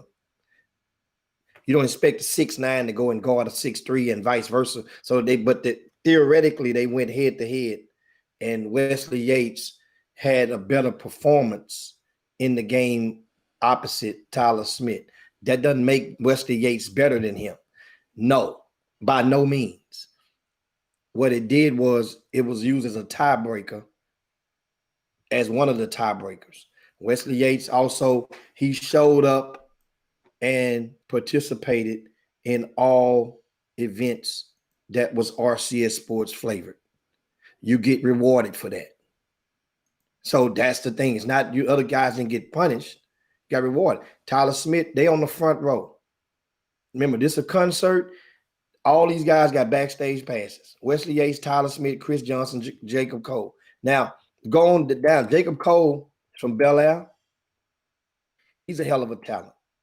Now, Jalen Lowe at Kincaid, he's growing, getting taller. His body is filling out. Number 6 through 10, you guys see him on the screen. I'm scrolling down. These are the rankings on rcsports.com. And as you guys see, it also lists in the far right column the summer teams that they were designated to this past grassroots season. You notice I'm just going through them so that way, you guys get a quick glimpse at them, at the list. You see a name at number 15, a popular name, legacy name. Who name you see, Hatter? TJ Ford, Lil Deuce in the building, baby. TJ Ford Jr. He's at Ridge Point High School, guys. And you could see some of TJ in his son. Oh, yeah. You can see it, flashes are there. And as I scroll on down, you see some of these names you might notice. Some may be new but to you. And you see these from various players within the greater Houston area. These are the sophomores. And if you ever go to the site, you look right there and you click that button and click all. And of course, as you click all, you'll be able to go and get the whole list. It's 35 names. And wait a minute. What Tiffany Saunders said that's her baby? Which one, Tiffany baby? Go back. Sit. The other way. Tiffany, which one your baby? You know I got to look out for my folks on which one? Yo. Tiffany, which one your baby? Remember she's on a delay, Hatter. Huh? I know. Remember, okay. They on a delay. But I just want to know which one your baby. Chandler Williams. Take me to Chandler Williams, Jimmy. Take me to Chandler. Let me see where old Chandler at. I got to look for old Chandler, man. Oh, that my man is. Damn, Chandler 6'6". Oh, okay. okay. I like that. I got you, Chandler. A loaf of bread don't last at all. Hey, that's my dude right now. Tiffany, I didn't know that was your baby. That's my dude. Chandler, I got you. Hold on, I'm finna write your name right down here on my list. I got you, baby. Chandler Williams. Wait a minute, Jimmy. And you know, and the thing about this is on the Chop Shop is that these young men, and the good thing about it is that, let me tell you why it's important. And matter of fact, I just thought about something else Okay. that I must do right now. You through with the before, screen? You finished with the screen? No, you're doing right. Okay. You're doing right. I'm Okay. about to go. I got to do this. And I'm gonna Okay, tell you do your why. thing. Okay. You know what? Why we got this? Okay. Understand something. How beneficial this is about to be. Uh-huh. This is the class of 2022. I haven't uploaded the photos and tech. I do that stuff this weekend, and match the photos up. We had new software inserted into the mainframe of the website. Bryce Griggs, Terrence Arsenault, a hell of a talent. PJ Haggerty, he sets in at number 3. Did pretty good at his debut. You know, remember I gave him a B-, pretty good, based on not playing for 7 months. He didn't do anything in the fall. Charles Chuck, I call him the Chuck Wagon at Paytow, 6'8". And understand, remember, Adam, as I go through this list, you got Sean Jones at Shadow Creek, Chance White, who committed to East Carolina. Remember, we published his commitment video on the Chop Shop a couple of weeks back. Amari Abram at Summer Creek. Hell, are you looking at the heights of these players? These are the 11th graders. Jimmy, I'm a little biased. When I saw that number 1 player, Jimmy, I ain't paying attention no more. Jimmy, I'm a little biased on this one. So I'm sorry, y'all. Y'all got to bear with me. When I see my young fella, pay attention to the heights. Look at how. Let me look at the heights. Let me go back to the top. Go back. Look at the heights. I like that. Hey, I'm gonna scroll down. I like that 6'3" though. Look at Keep these going. heights. Uh-huh. These are 11th graders. These are the top 11th graders. You got 7-footer right. I see 1 5'10". 6'6". Right. 6'1". Keep going. Keep going. They ain't got no midgets. Keep going. Hey, 5'5". Who is 5'5"? Who is this kid? No, that's 6'5". Oh, the 6'5". Jimmy, y'all can't. I can't see. No, 5'11". 5'11". Yeah, Mason 5'11". Mason Dox, he moved in from Michigan, so that's 2. Right? Coach, we got Coach on the line, Jimmy, but keep on going. Coach can't be looking at this guy. Hold on. Coach, we gotta wait for you. Don't bring Coach in until we get to talking about this. You can't bring him in right now. Okay, all right. 3, Jalen Goodman at Summer Creek. Wait a minute. 4, Go back. Wait a minute. Okay, that's Andrew Holcomb's son. I see a Holcomb. Yeah. You know, I got to shout out to my people on the Facebook feed now, on the live feed. Eric, okay, I got him. Keep going. Yeah.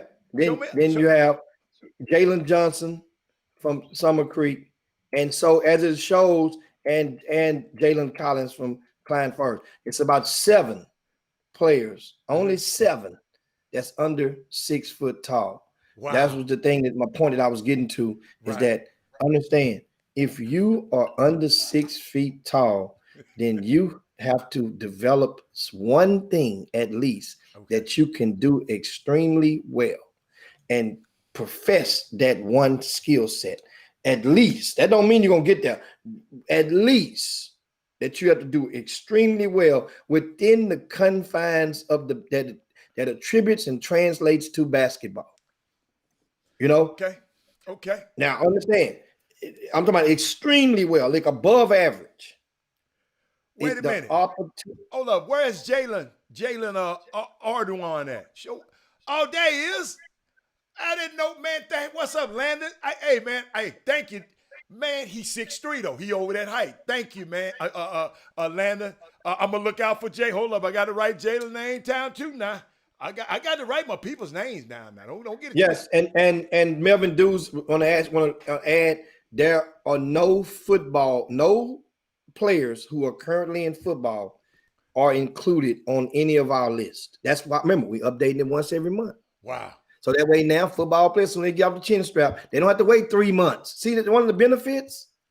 Jim, I ain't got but one problem. Those football guys. Hey, I ain't got but one problem, and I'm going to talk to you after the show because it's going to take up way more than Coach, because I want to take up Coach time. I just got one thing in this whole – it was in the last – not this one, in the last rankings. But that's it for that. Let's get out of it. I just had one problem. We'll do it off camera. But let me get out of this thing. Y'all, I'm using all these new gadgets that we got that able to put us like that. Let me see, can I bring me back? Let's see. Oh, look at me. Let me see, can I bring Jimmy back? Oh, okay. Hold up, Jimmy. Let me see, can I bring myself back? Hey y'all, I'm working over here. Let me see. Okay, and guess what, Jimmy? Let's introduce our special, triple special guest today, Jimmy. Let's introduce him for me. Yeah. And of course, as guys, as mentioned earlier, uh, shortly after May the 26th, the death of George Floyd, it inspired people in many ways to take action or to go and try to make a difference or to go and collaborate and galvanize and to obtain certain objectives within your community as well as your workplace. Well, one young man that did so, he's assistant coach at Iowa State named Danielle Robinson. And he went and thought of ways to make a difference. He helped form an alliance of assistant coaches, Black assistant coaches within the Big 12 conference, which encompasses Iowa State and including their basketball program. So we mentioned this a couple of days ago, and right on cue, once I mentioned something like that in the topic, I felt compelled to reach out and hit him up and say, "Yo, come on the Chop Shop. Ding ding, your time is your calling right now. Come and explain to us about this initiative, this alliance, and what it means moving forward for not only your program at Iowa State, but all players and the Black assistant coaches within the Big 12 conference." So without further ado, we introduce to you guys Danielle Robinson. What's going on, Coach? What's up, man? What's up, man? I'm feeding off. I love the energy from the show right now, man. I'm feeding off y'all energy. This is perfect for me right before I hit the practice floor. So, man, I appreciate the introduction. I love the scouting reporter and all those guys. I know I can't talk publicly, but man, it's definitely some players down there. And Hicks, you've been doing it for a long time. Man, I remember back in 2003 when I first started. Man, you had the cheat sheet going back then. I just got on the road, and man, I got on the road. I was down there in Houston in the spring. They used to have a big event in the spring, and I met you down there, and we've been connected ever since. And I appreciate that, man. You know what, Daniel? First of all, I want to tell you, Stacey Houston just said, "What's up?" He salutes you. He just. Oh man, oh man. And I know when I call you for sound check today, Jimmy, he was in the gym then, Jimmy. He had to run out of the gym, come back, go to his office, do sound check, and run back down the gym. Coach, I take my hat off. And then you say y'all got to practice again. So that must have been some individuals you were doing. So I just, college coaches, man, y'all are much, y'all get credit sometimes. The assistant coaches and much maligned and sometimes. But man, I thank y'all for what y'all do. And just your grind and just watching. Hey, Coach, that's some work. They be talking about how much money y'all be getting, but boy, them folks get it out of y'all, buddy. Them people get that money up out of y'all. Yeah, they definitely get it out of us. But you have to be passionate about what you're doing, though, right? You have to be passionate about what you're doing. That's why guys sustain the test of time. I came up in this thing where I had coaches that helped me. So I go about it every single day, just about helping our student athletes, whether it's some of the things that we're doing with Baca or it's on the court, in between classes, those type of things. Jimmy, hold up. I'm sorry. It's your show. It's your floor. But Rick Nelson said back when Jimmy had the stick man on his business card. What the hell is the stick man? Jimmy, what the hell is that? Hatter, the stick man is what he drew on the card and took it to Kinko's and copied it. That's the stick man. No, not Jimmy Hicks. No, not Big Money Jimmy. It's not quite. It wasn't quite that simple, but it was in a nutshell. Back what they call clip art. Back in those days, we put clip art on the business card. And there was a stick man, and that was the first RCS Sports Business Code. But Can it I was have really one? colorful the way it was Could done. you send me one? Could you take a picture of it and send it to me?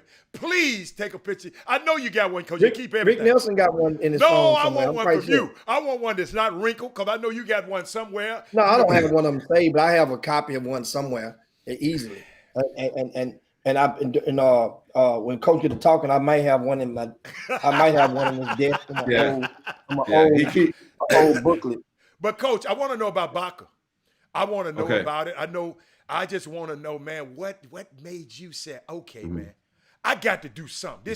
This pandemic, I'm in. We can't do nothing. We got to do something. What made you say, okay, man, I'm finna form a whole? How did it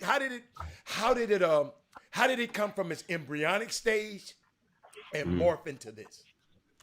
Hey, so Hatter, I'll tell you, man, when things happen in society, there's opportunity, right? When there's adversity, there's always opportunity for something great to happen if you have the right focus. When the pandemic hit, we were quarantined, we were in our space, and then after the George Floyd killing, man, it was just on my heart to do something. Man, we talked to our student athletes. I was talking to our guys. Guys were at protest. My daughter's a freshman in college. She was home at the time, and she was active and wanted to be a part of it. So, man, it just something stirred inside of me saying, man, we've got to do more. There's something more that we can do. We can't sit on the sidelines. So I called around guys in our league. My colleagues in the league, we talked about different things we're doing with our players. And then we decided to jump on a Zoom call. Once we jumped on the Zoom, the synergy that we had on the Zoom, we started talking about the same type of issues. We wanted to figure out how we can help better serve our student athletes. And then we came up with a mission statement. We came up with a mission statement, and they also said, hey, what are our core values going to be if we join as a group? What are we going to stand for? So we landed on educating, unifying, serving, and supporting our student athletes and our assistant coaches. And that's kind of how we got it started. Jimmy? Yeah, I mean, and how many people make up this alliance? So it's the Black assistant coaches from every program in the league. Every team in the league is represented. And the beautiful thing about it is we've been meeting over Zoom almost week after week, and we've had 100% participation most weeks. And our assistant coaches are passionate about serving these student athletes and making their student athlete experience better where they are. Now, is it men's or women's assistant coaches as well? So it's men and women. It's men and women on the basketball, both men and women basketball assistant coaches. And, I tell you, man, it's been great energy. Like I mentioned before, great ideas. We have some very, very strong men and women in our league that represent our league. And at core of it, this is something that was developed for our student athletes.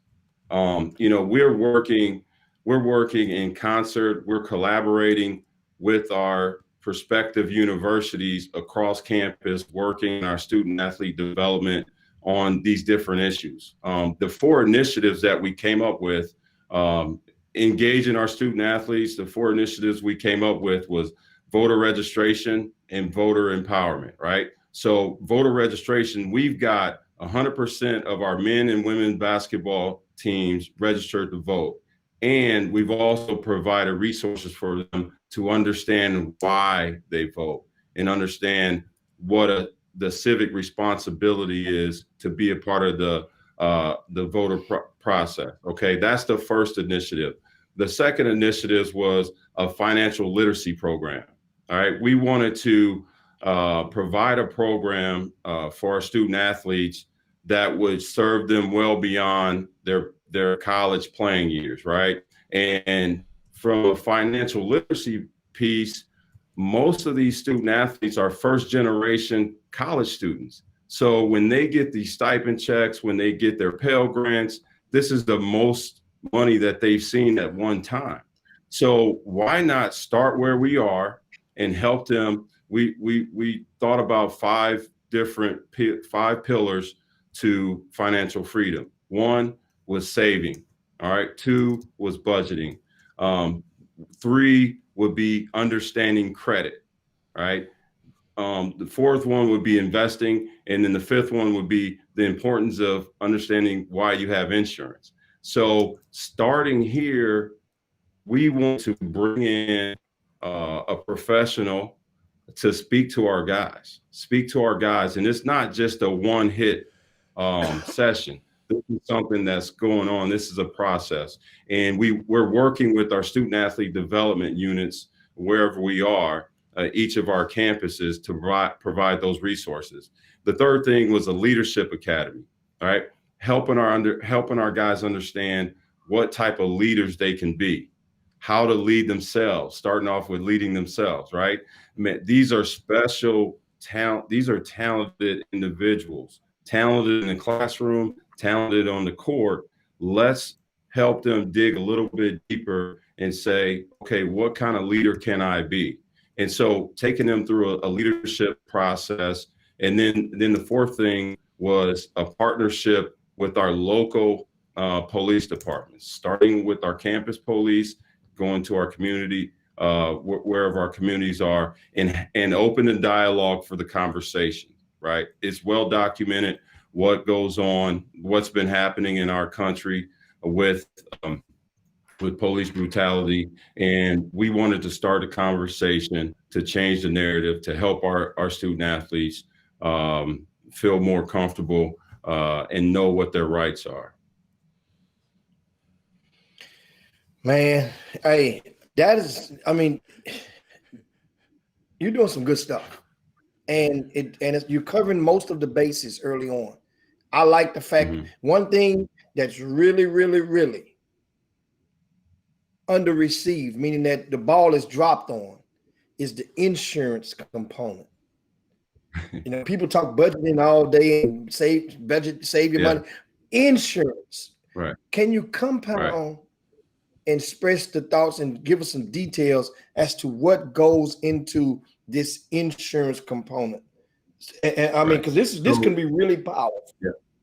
Right. So you see oftentimes that when people go to the emergency room, or if they go to have a procedure done, most people in our communities, man, they don't receive the same type of benefits with those that have the full coverage, the Blue Cross Blue Shield, all those type of things. So for our student athletes to understand the importance of, man, having a great job, having an opportunity to provide for their family those resources, to have insurance. So I can use myself for an example, right? Man, I grew up single parent home. My grandmother raised me.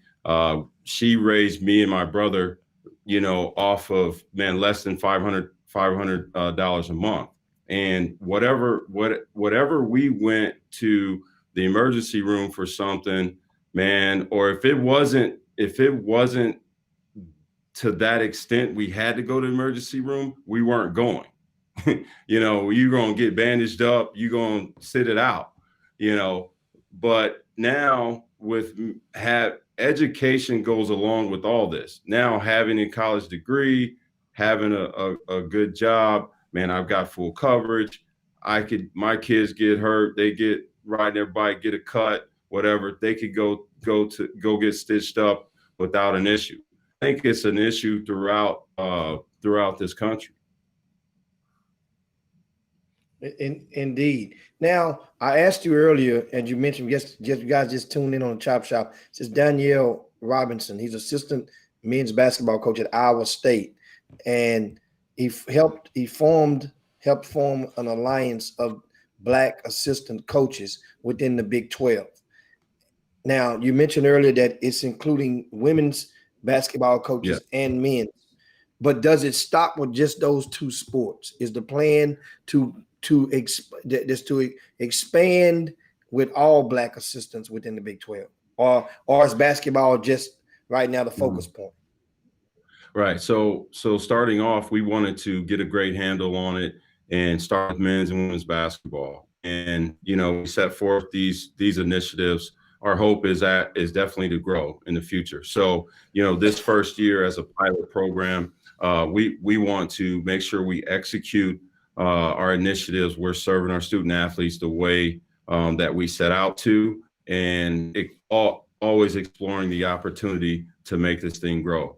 I've actually talked to other assistants across a few other Power Fives the last few days, and just kind of talking about how we did it.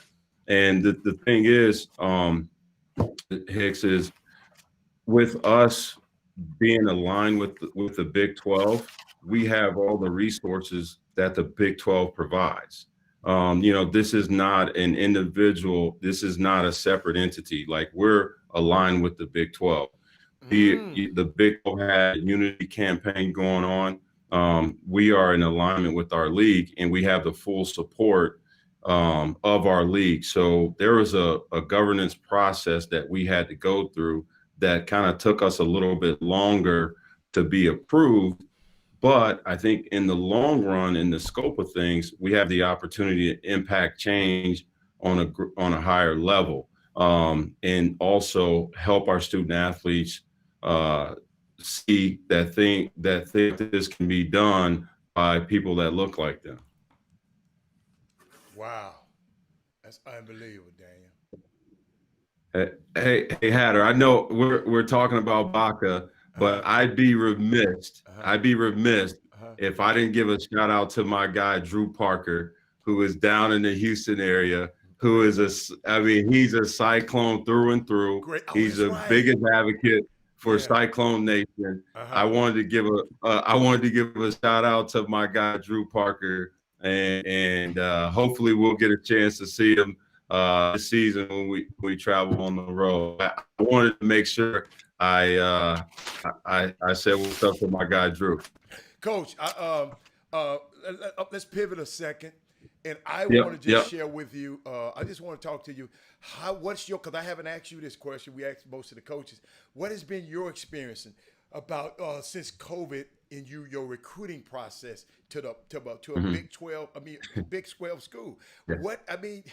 How innovative? Give us some stories, man, because we got kids. Yeah. Y'all got a new rule that's go in effect about where you can transfer once every time a year. People gonna be looking at the transfer portal. It's some parents. It's some kids. I'm trying to relieve the anxiety of the kids and the parents. Right. What can you say to this process? Well, the one thing I would say to student athletes, potential student athletes, parents, is 20 is what it is, right? We have to persevere. You have to persevere. We've been creative in our approach. There's Zoom. We have a calendar in our office. Our GAs have a calendar in their office. They set up the host for our Zoom calls. We're approaching the 200th Zoom over the last 6 months that we've been using to recruit. So Zoom and the digital media, those are ways that we're having to recruit. The live streams, man, we've been, some coaches have been resistant to it, but that's just where we're at right now. So, we've got to jump on board with the live stream stuff. The longer you delay in understanding what we're going through, man, the further behind you're going to be. So for us at Iowa State, man, we're whatever's being thrown at us, we're just trying to handle it. You know, if we got to jump on Zoom, we got to jump on Zoom. We got to do 5-way FaceTime with kids. We got to do that. We got to send video clips of Hilton 14,000 rocking in Hilton. That's what we're going to do. We got to set up virtual tours of campus. That's what we're going to do. So, you know, the thing is this. I mean, there's still supply and demand. Like you have a roster to fill. You have scholarships to fill. So the thing about coaches they're resourceful, right? So we have to adapt. You know, families don't need to panic. Don't need to panic.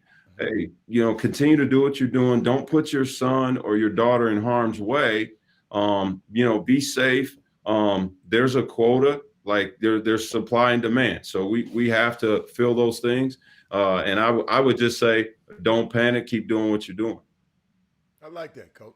They needed that. And we're going to get into the recruiting part in a second, but and we have a couple of questions from a couple of guests. I mean, a couple of the viewers in the Boomer Room that want to share. But first, I want to ask you guys, if you're watching on the YouTube stream right now, give us a thumbs up. If you're on the Facebook stream right now, please take out the time and share the show right now. This is some great intel, and it's about to be some even greater intel that nuggets that Coach Danielle Robinson is about to drop for you guys in your buckets. So and first, Jimmy, let Coach know, Coach, on your screen, Coach, if you push that button, you can see the comments yourself.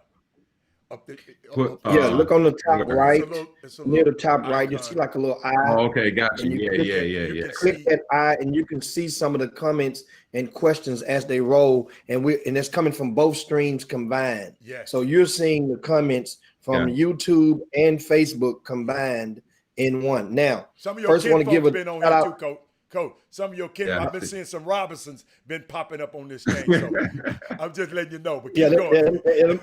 Hey, how them folks like the Clampets, man. I'm telling you. I'm telling you that. Hey, now,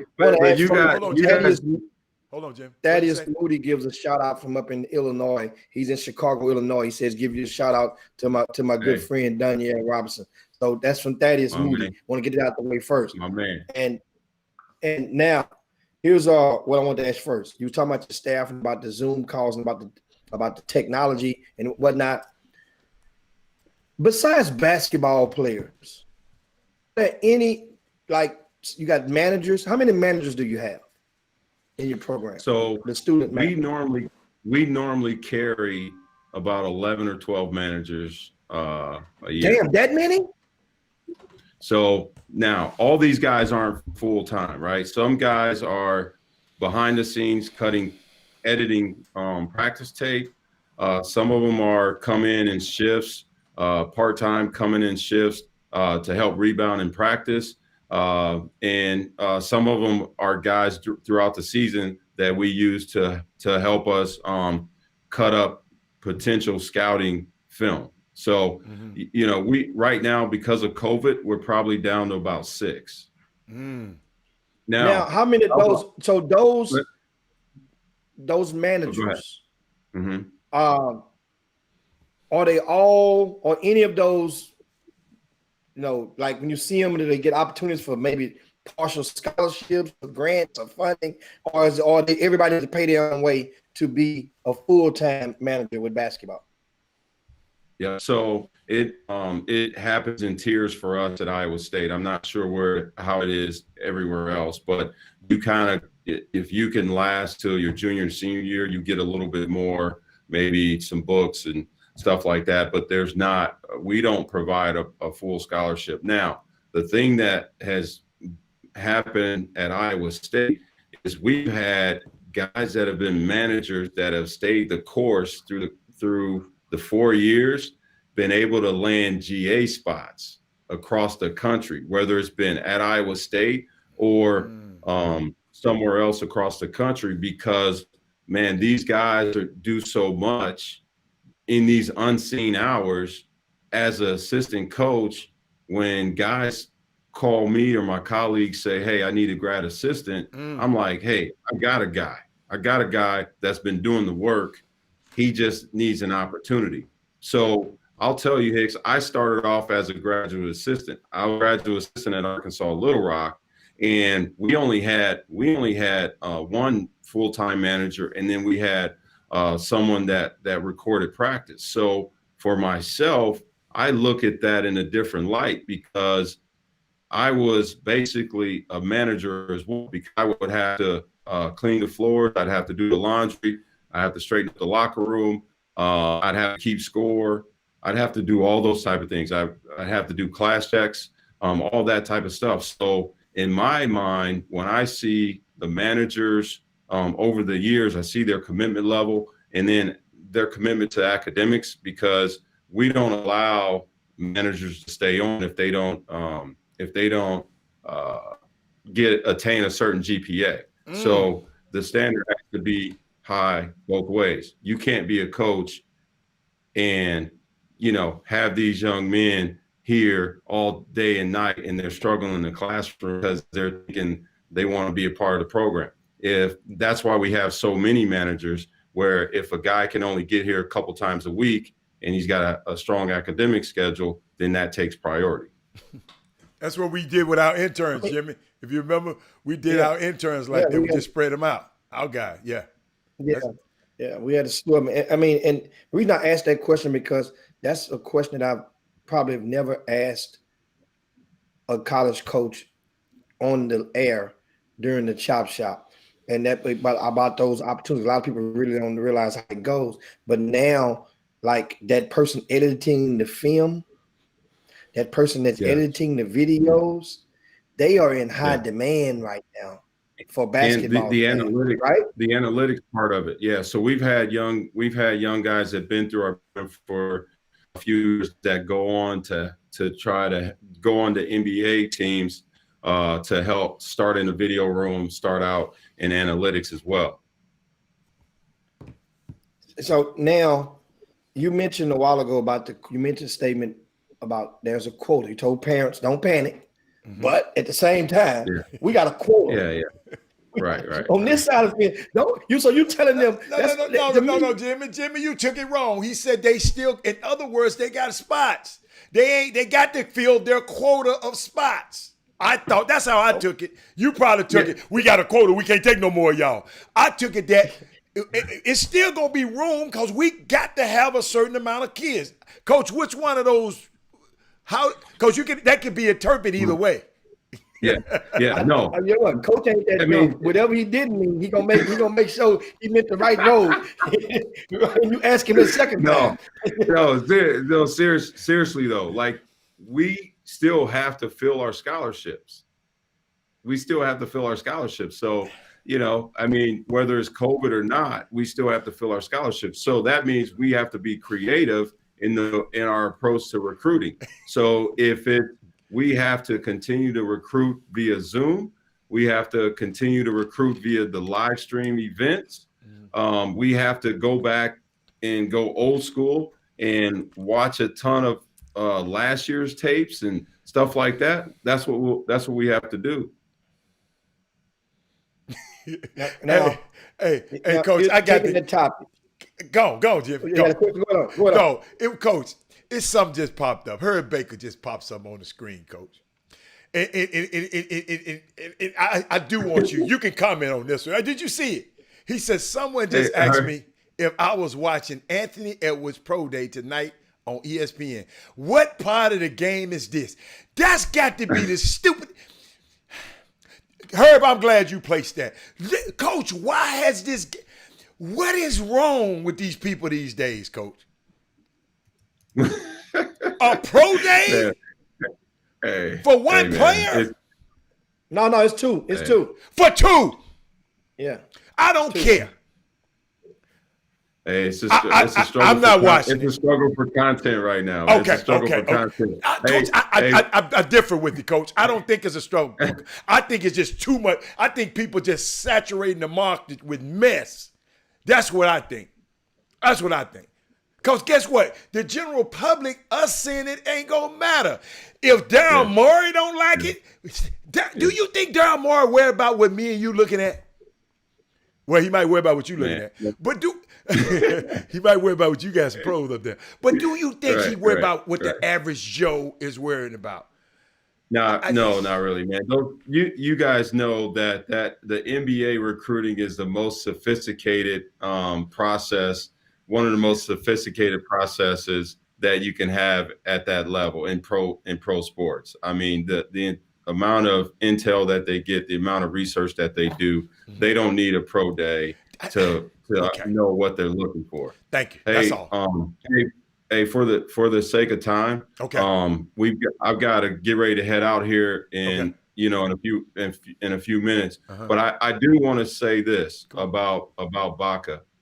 Man, this thing came together because of the passion of the assistant coaches in our league, right? The passion to serve our student athletes, the passion to help make a difference, and in the response of how our student athletes were feeling, right? The interactions that we have with them, they need to know that, and all young people need to know, this is something all young people need to understand. When there's a tragedy that happens, okay, it's okay to have the emotion. It's okay to be angry, right? Now, what do you do after the anger? What are the action steps that you're going to take to impact change, to get the change that you desire? And change doesn't happen overnight. There's a process to it. So this Baca allows us to help our student athletes understand that. Okay, the feelings that you had when you saw those horrific images of George Floyd on TV, you're right to feel mad. You're right to be pissed off. All right, what are the action steps we can take to help make a change? That's what our main goal is.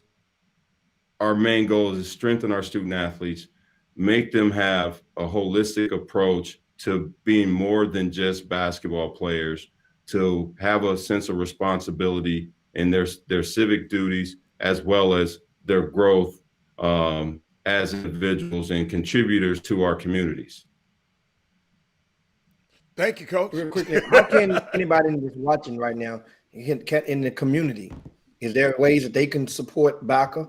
And also, somebody else asked, is there any topic or anything on your Zoom meeting that stood out that you would like to briefly share with the viewers as well? Anything that stood out on our Zoom meeting? What do you mean? With the coaches, student athletes? Yeah, with the coaches. With our coaches. Man, it's the passion, man. The passion that these guys have for serving the student athletes. Like we've got young coaches on our calls. We've got guys that have been in the league 17 years.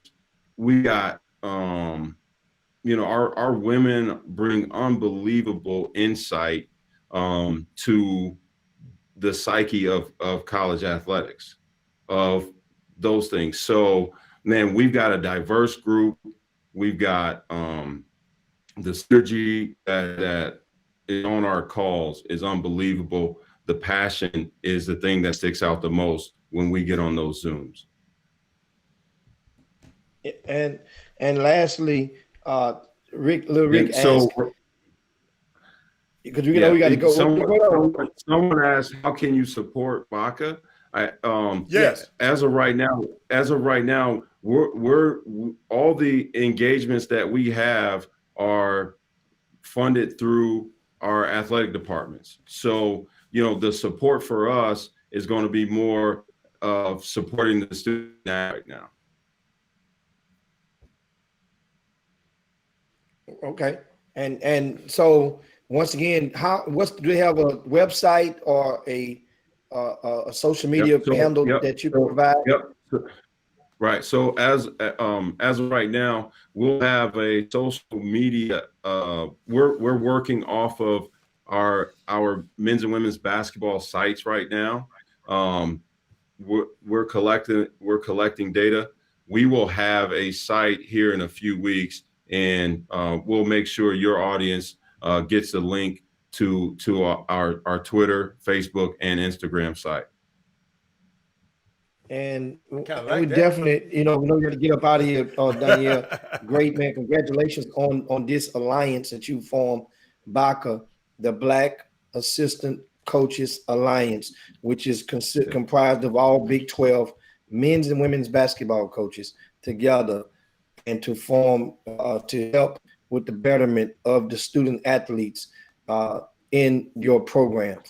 And once again, we thank you. These new rules, you guys, you can't come out to watch any practices of high school players, any games. You can't do any home visits. You can't eat greens and cornbread in some people's house and whatnot. And you can't at least until January the 1st.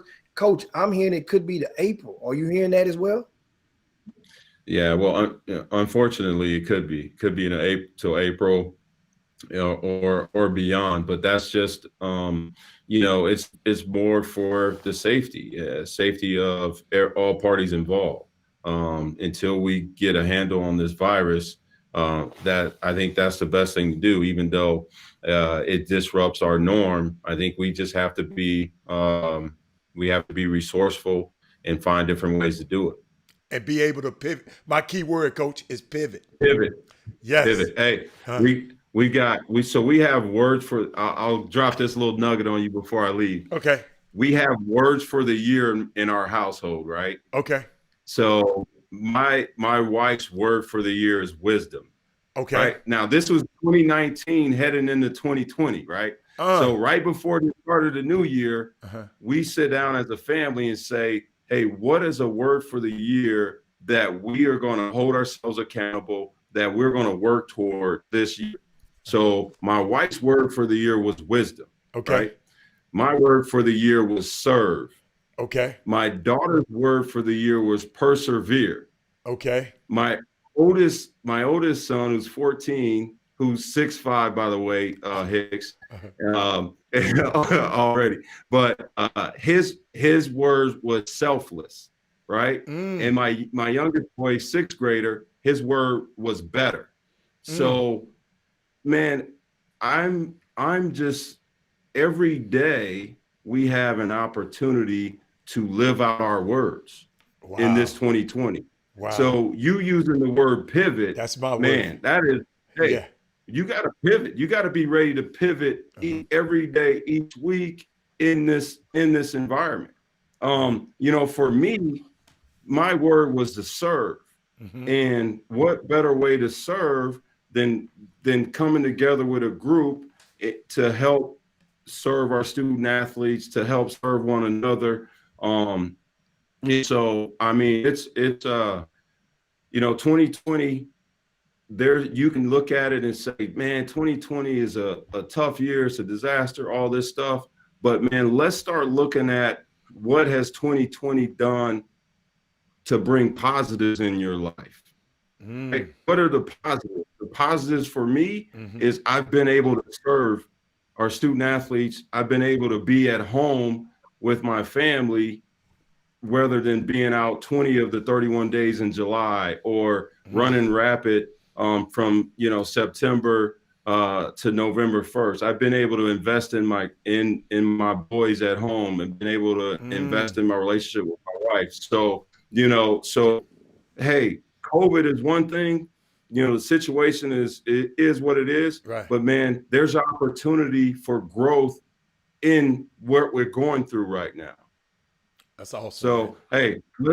I gotta pivot and get things going to practice. I'll see you later, Coach. I'm gonna take this same energy down there on the floor. Hey, man, appreciate it, man. Thanks a bunch, man, for talking with us on the Chop Shop. Coach Danielle Robinson, we appreciate it, man. Appreciate your appearance and your nuggets that you dropped, man. Just good stuff about getting a word. What happened, Jimmy? Oh, I took Jimmy off. My bad. But guess what? I'm still here. Oh, he back. He back, baby. Hey, Jimmy, Coach cut you off, Jim. Yeah, I don't know how he But did that. I don't know. He did that, but It might have been me. I mean, Though. but It might have been me. hey, as you can tell, Yeah, that's a good if point. you're able to, if you're paying attention, Mm-hmm. I didn't even have to ask Coach none of the good stuff about how they're going to approach recruiting. If he's okay with staying home, hell, you could tell. You just said He that ain't the though. only You said one. that earlier. A lot said it earlier. Yeah. But then that's what I'm saying though, but the music sounds better coming from a different set of speakers sometimes. Right. That's the original, that's the source. Right. Yeah. Them college coaches, parents, influencers, don't you get this twisted. They don't have no problem not coming out. See, it's a difference now. And this is, you gotta look at it like this. Sure, the single man that's a college coach want to get out and you know, and how would they say it? And just flap his wings. Yes, that's single coach. But most assistant coaches nowadays, the majority of them are not single. Okay. The majority are married.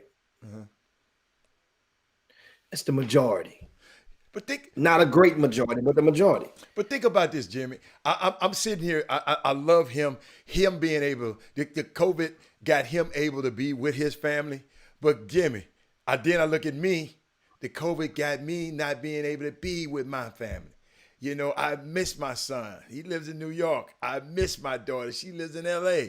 I can't wait to see them. So, I mean, you know, it's just some people, it's a great thing, but it's killing me that all I can do is FaceTime my kids. I mean, and I know they want to get on a plane and to come see me. No, not now. You know, we're gonna figure something out though, Jimmy. Hey, Jimmy, I done cranked that RV up now. I'm ready to know how to work that thing now. So I might be, Jimmy, them some long trip. LA and California, some long trips. But hey, you got to do what you got to do. But I am glad somebody is able to be able to, these coaches will be able to be home with their families. Because Jimmy just said, earlier, how hard it is to be, their job is. They take so much time away from their families. And I'm just glad. Yeah. A lot of time. I mean, understand, now they can actually focus in on things. And the new norm is, if you pay attention, a lot of kids are committing to colleges without taking the campus visits. Right. So before, it used to be the deal breaker, the prerequisite. Well, I want to get them to see the campuses. Coach said something, you might have missed it. Most schools have virtual tours. Yes.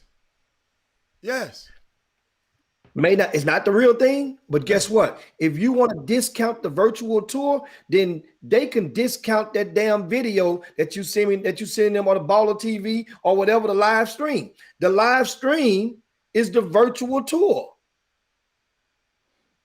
So if you want them to acknowledge and evaluate you as a player from your performance on a live stream, but then you want to discount your ability to evaluate their campus via live stream, then that's mashing the brake and the gas at the same time. Awesome. So just think about that stuff. That's a good one. You know, something to think about. And Jimmy, you just made me think. I showed 2 videos of 2 young men, right? These videos are out in social media sphere. And several people on the YouTube feed and the Facebook feed said what? Those kids look what? Lazy. And no fire. So guess what? Thank you, ladies and gentlemen, because if you ain't playing with fire, I'm not playing your video no more. I'm not going to embarrass you like that. I'm not going to put you out there like that, because, I mean, and thank God for the Boom Boom Room, because everybody who saw it said, man, these kids playing lazy as hell. Kids, whatever you put on wax, it better be good. Which video are you talking about? Huh? What'd you say? Which video? You wasn't watching. I played 2 videos of of the kids earlier today.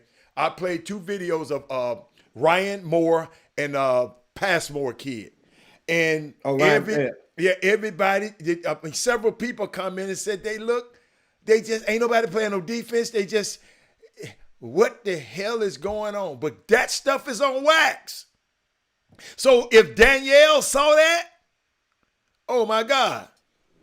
Ain't nowhere in the world you can go. That's why I want to remind you guys. I'm sorry. As to why I was detailed in sharing those rankings with you earlier. Mm-hmm. Here's what that means. Mm-hmm. Don't you think that the coach and his staff was watching the Chop Shop? They saw it. I provided the names of your babies directly to that coach, indirectly, without violating any rules, so that they had to watch the names of your babies and the photos of those that are submitted. So if there's a photo that's missing and you're affiliated with one of those young men that's on them rankings list on RCN Sports, then I strongly encourage you to get them to email a headshot that is not used or not ripped from nobody else's website. I want to stand up against the wall, get a cell phone tape, but that's what that did. And Jimmy, 12 coach, see, Jimmy, they didn't realize. Hold up, Jimmy. He was off camera, but he was watching the show off camera. Yes, y'all just saw him when we saw him. He came on way before his time, waiting on us. And don't you think that those student managers that were setting up the stream for him, they're watching as well. His boss is watching as well. Another coach or two is watching as well. You know why? Because they're going to support their family. Mm-hmm. This is what I found a legal way to insert those names. Mm-hmm. Look at all these names. These are the top kids in Houston. But so Jimmy, they can go to your website though. Yeah, they know. They get the emails. They has it already. Yeah. But that don't mean because I cook the food don't mean the coaches eat it, Adam. You know what I'm saying? Well, he was looking. I saw him. That don't mean they eat. Go. He was glued to the screen because I saw him in the green room. You see? So this is one of the benefits of you guys. When we ask you those videos that you posted earlier, they had to watch them too. Yes. So if you want, we're gonna have more college coaches on next week. Yeah. If you want one, send your video. But Jimmy, you never let me help him, Jimmy. Jimmy, just make it a regular file. Don't send me one of them complicated files. Take it with your cell phone. Take something. Just give me. It can be but don't send me no complicated file. I got that. Matter of fact, if you post it, this is what you do. Post it on your Twitter. At me. I can see it better. I can post it better, and then I can see how good the video is on Twitter. Add me on Twitter or at the Chop Shop on Twitter, and I'll go and make sure that happens, man. I love being able to push a button and putting your kid on the screen. I don't know them 2 kids. I've never heard of Passmore and Moore and Ryan Moore in my life. But guess what? That's what the Chop Shop's about. So that's what Jimmy, when he said, man, share the show. Go over to the YouTube page. Not just you, get your friends to subscribe to it. Subscribe to it, because that's and guess what? That's all we ask. That's all we ask. But that, Jimmy, I didn't. A lot of people don't realize that's a smart move. I appreciate it, Kerry Holmes. That was good looking out. You saying good looking out. That's the thing. Mm-hmm. You guys, it's on you. This is a platform. So now we found a way for you to bring a log and put into this file so that it can help keep you warm. Duh. We're going to get the college coaches here. Yeah. We've already proven that. And beyond college coaches. We've NBA personnel as well has been on the Chop Shop. Jimmy, think about it. What? It's on you, though, Jimmy, help. Go. Because we took ourselves. I took ourselves and put us small on the screen so your kids can be on the screen. Yeah. You see that? We showed the whole page of RCS Sports and showed those rankings. And thank y'all, man, for them rankings, Jimmy. Y'all, like I said, I'm just I got to talk to you about one position. But other than that, I think they were great. Because I haven't seen, y'all got to realize, it's a lot of these kids I have not seen. So I'm gonna make it a point to come out and watch a lot more kids. And the reason was the pandemic. I wasn't bringing my old butt out there to watch nobody's kid because I want to be alive so I can see my own kids. So I'm sorry. So And as we get ready to land the plane, we're going to our football picks for the week. And meanwhile, we want to give I don't know if you done so or not, but give us very special happy birthday wish to Anissa Ville. Happy birthday, Anissa! And she turns 29. Yeah, And young. also we have young. a new Chop Shop follower today. We want to welcome to the family, to the Boom Boom Who Room. we got? And that is Chris Hunter Layton.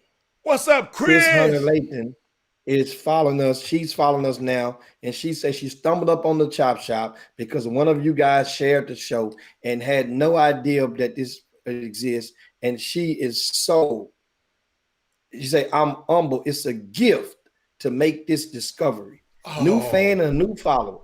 I'll be watching from now on. And we want to wish her a happy birthday as well. Oh, happy birthday, Chris. 21. She turns 29 as well. So happy birthday, Chris Hunter Layton, as well as Anissa Ville. And Anissa Ville says she sent you a photo, Hatter. I didn't get it, Anissa. In a RCS Sports shirt. I got to look at the mail. I got to look at the email. I just didn't get it, Anissa. My bad. And let's see. Huh? Did she send it to you? I'm trying to see if I see it, because if she Chris, has a video. Tell Chris I thought she was 21. I'm sorry, she's 29. Okay, all right, Mike, I get you. I got you. I'll put her and this is the same age. I didn't want to make it. That's why I said this is 29. Chris is 29. So they both 29. And as you guys know, I'll be 29 on Tuesday. So and guess what? Keep this thing and my birthday every day. Jimmy, you know what I hate? I said, hold up, y'all. One of the guy I despise so much, Jimmy Hicks, and the guy I love so much, my son, their birthday is right there behind each other. My son's on the 7th. I got to make sure I get his present in the mail soon, because he still be wanting stuff. He still be wanting stuff from me. So it's crazy, man. Yeah. Hey, man. This is great. Hey, I love it. One thing we didn't. What we do? Oh, Jimmy, let's get these picks out the way right quick. Yeah, that's what I'm saying. Let's go. Get into these picks right Let's here. Let's go right quick. Dallas Cowboys, that Jerry Jones. Remember, you got choices and consequences. What he done today? And no, they got rid of old Poe. Remember Poe? Which one is Poe? Poe is that lineman who said, "I ain't kneeling for shit." Oh yeah, I'm gonna stand up during the anthem. He gone. And Jerry Jones, just shook his head and said, "Okay, well, we're gonna have a talk about it." So as soon as they caught him slipping, he was one of those guys that the leaks were coming out of the locker room and was against the direction of the coaching staff at the Dallas Cowboys. Remember, so they're getting rid of rather than getting rid of the coaches, you get rid of the complainers. So now understand why it's bad. Because now you think of the old slave day, you make an example of that one. That way the rest of them are fall in line. And that's the thing. So for that reason, I hope like hell, whatever the game come on Dallas and Philly, you give me Philly. If it's your pick. Whatever you're doing, give me pick. But we can go, let's get this thing. Let's go. Going. You ready? First game. Tonight. I think you first. You first this time. Atlanta and Carolina is the game tonight, and Teddy Bridgewater. I've been doing pretty good with the Dirty Birds. Okay, they didn't cover last week. I'm gonna take Teddy Bridgewater and give you those 3. Okay, so I got Atlanta. I got Carolina. Let's go. So let's get New England and Buffalo. You know I'm getting better against Cam. I want Cam. I'll lose with him again. Yeah, take him. Yeah, take him. I can't bet against Cam. I love it. Yeah. Okay. So I got Buffalo and 3.5. Lori Dotson, I hope you're watching right now. I'm going to start my streak. Tennessee at Cincinnati. Oh, hell. Let me tell you, I don't give a damn how many people got the COVID with Tennessee. I'm going with that train. You going with the COVID? You going with the COVID Titans? I'm going to go with it. All right. Oh, you know the next one. You know who I'm going with. Kansas City. You can have it, Jet. Kansas City, you giving me. Yeah. Ooh, look at that line. You can have them. You can have 19. 19 and a I'm gonna half. give you. Do you need 20? Yeah. I It ain't started getting at 21. I ain't getting it to you. Next up, the Rams, the LA Rams at Miami. That's a very good game. Remember, Tua is making his first start against the Rams. So I got to take the Rams in that. They're going to show this young man some stuff he probably never seen in his life for some defensive packages. And that Rams, hey, remember that punter? One thing, that's the best play I love on the So Rams. who you want, the Rams? Let me turn that music. I got our music playing in the background now. Hold up. Hold down. I'm taking the Rams. You take the Rams? Let's go. Okay. I like Miami. Hey man, the Rams might win the Come on, Super the Bowl. coach at Detroit. I'm going with the coach. I got Detroit. Okay. Las Vegas at Cleveland. Who you Cleveland's got? giving up 2.5. I'm going, and guess what? What? I'm going to take it. You gonna take Cleveland? I'm taking Vegas in 2.5. All right, I take Cleveland. Okay. Baltimore and Pittsburgh. The game of the day. Good God. Pittsburgh and Baltimore is giving Pittsburgh 3.5. I'm gonna take them 3 points. I'm gonna go with Pittsburgh. Minnesota at Green Bay. Green Bay is giving them 6.5, and I will give you 6.5, and I keep Green Bay.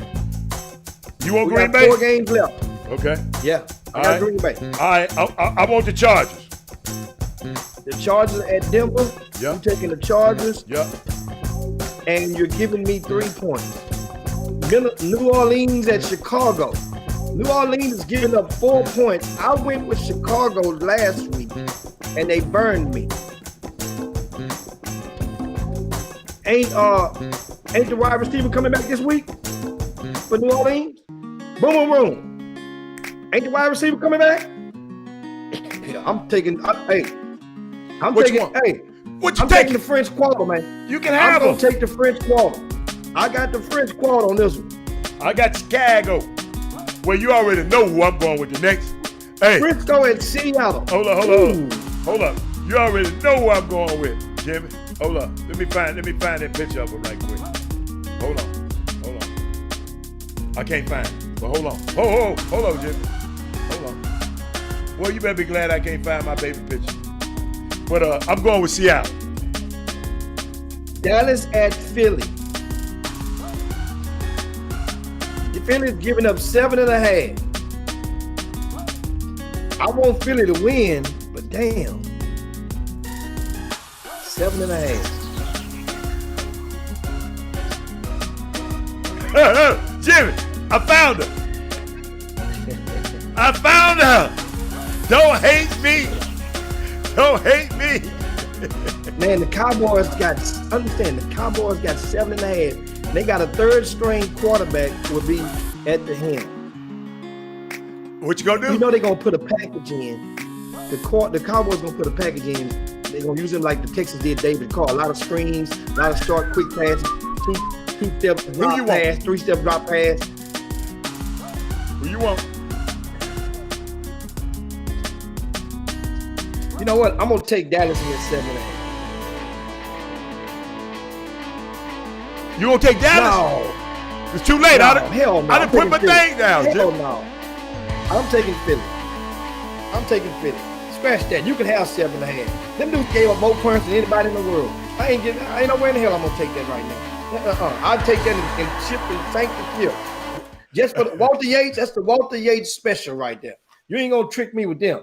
But anyway, guys. So I got to cheer for Walter Yates' team this weekend. Yes, you do. No, not really. Just hope they don't. Oh, That Philly don't cover. okay. Oh, Philly giving them 7.5. So I want them to lose. So what that mean, Jimmy? So Philly just win by 6? That means the scope. That means Dallas is up 7.5-0 right now. Okay. Man, I don't never want them, Jimmy. You right. I don't never want the cowgirl. But guess what? That's my daughter. Love them. So guess what? I got the. But Rick, you know what, Rick? I might get on the plane. Rick just made me get on the plane. Man, I'm gonna go see I'm gonna go see my daughter. Don't tell my son. I ain't going to see him. I'm going to see my daughter. I miss her just a little bit more. A little bit more. A little bit more. So, but hey, y'all, great day. Great day. Jimmy, anything else you want to share?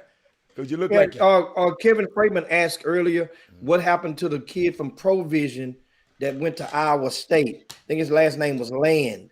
And so I forgot that question earlier. That young man, remember, he left school early at Iowa State and went into the G League. And he did. That Okay. was that's where I don't know if he's still that's where he played at this past season. He went to the G League. So trying to, fulfill his professional quest. But anyway, guys, that is it for the week on what we call Baby Friday. It's Friday for us, but it's Thursday for some of y'all. Yeah. Meanwhile, you guys have enough energy right now to push on through the rest of your workday, and we come back on Monday. So remember, Monday we back on. We're not on Fridays. The Chop Shop. Make sure you share the show to your timelines, to your guests, to your friends. Bring a friend with you on Monday. We're gonna have a lot to talk about. Yeah. A whole lot that's going to take place this weekend, and a lot of things will be and came. I'm quite certain from the Dodgers and the COVID-19 scare. A lot of things will have transpired with the Philadelphia 76ers, and it was known that Elton Brand has secretly been signed an additional 2 years in Philly. He's on his last year, Hatter. Elton Brand got 2 years. They snuck him under the table and didn't even announce it publicly. They snuck him a 2-year extension in because remember I said the word was he was going to New York. Remember I said the word I got was Daryl Morey was going to Philly and Elton Brand was going to go to New York. Jimmy, they're going to groom him. For some reason, some people in high places like Elton Brand. I'm just telling you. Well, and it makes sense. It makes it makes sense because Elton Brand now has the green light to move one of those stars. He wasn't going to be able to stay there with both of them guys not being able to Jim's what I like that. Jimmy, I wanted to bring this news earlier, but Les Alexander, that's the move he made. See, this is how you take care of your friends. When Les Alexander was exiting and selling the team, he put a clause in the sale of the team that you got to give Daryl Morey and Tad Brown a chance for an extension. He wrote that into the clause, Jimmy. He got his boys some money. He got his boys some more money, man. Unbelievable. We're gonna be, that's right, we're gonna be on the air Monday. Monday gonna be our get out and vote day on Monday. We're gonna talk. I gotta vote, but you know what? I'm gonna tape a voting topic this weekend. So y'all check the Facebook feed and to check the YouTube page. I'm gonna post something about voting this weekend if I get it right. If I get it right, I'm gonna send it to you. If all them takes don't get right, I'm not gonna send it. But yeah, Jimmy, that's it. We good. Don't forget everybody. Appreciate it, guys. Anyway, it's time to slide down Dino's back and yabba dabba do this thing on this Baby Friday. We'll see you guys on Monday. You guys be safe all weekend. Once again, happy birthday to our girl Nissaville and on her 29th birthday. And Jimmy, happy birthday to Tyler Smith. His birthday on Monday. On Monday, but we can tell him that on Monday. We'll tell him that on Monday. Also, I want to dedicate today's show. Just the other day, I was telling you about my childhood friend that I grew up with, and we were talking about the Pittsburgh Steelers, and he had a room in his house. Yeah. The whole room was Pittsburgh. Yeah. Well, late last night, I got the call that his sister had passed away. His older sister, Brenda Reese, out of Rosewood. You guys know Brenda passed away, and I hurried up and got up out the bed and dashed over to the house and sit over there with Chris Rebo and Lil Ray and the rest of the crew, that's good. Over on Touchstone Street and console them. And that's what family do. So I want to let you guys know today's show, Chris Reese, if you're out there, I'm quite sure he's not going, he owns a couple of diesels, how he drives trucks. Okay. So quite sure he ain't at work today, but especially I took a little bob around that. You got to go there that late at night. You got to take some refreshments, some social consumption, because the liquor store ain't open at 11:30 at night. When I get over, I took him a bottle of that Hen Dog. I know he done flatlined that bottle by now. But anyway, guys, you guys stay strong, Reese family, man. See you guys. Also, you guys make sure you send your videos, clips over chopshophtx@gmail.com. That's chopshophtx@gmail.com. Peace. We up out of here. Out. Jim Hicks. Rob Hatter. You are now tuned in to the Chop Shop. I'm Retro. Let's get it. We in the Chop Shop. We live in the Chop Shop. We talking sports talk. We live in the Chop Shop. We in the Chop Shop. I'm talking sports talk. So turn your dials up. It's live in the Chop Shop. We in the Chop Shop. We live in the Chop Shop. We talking sports talk. We live in the Chop Shop.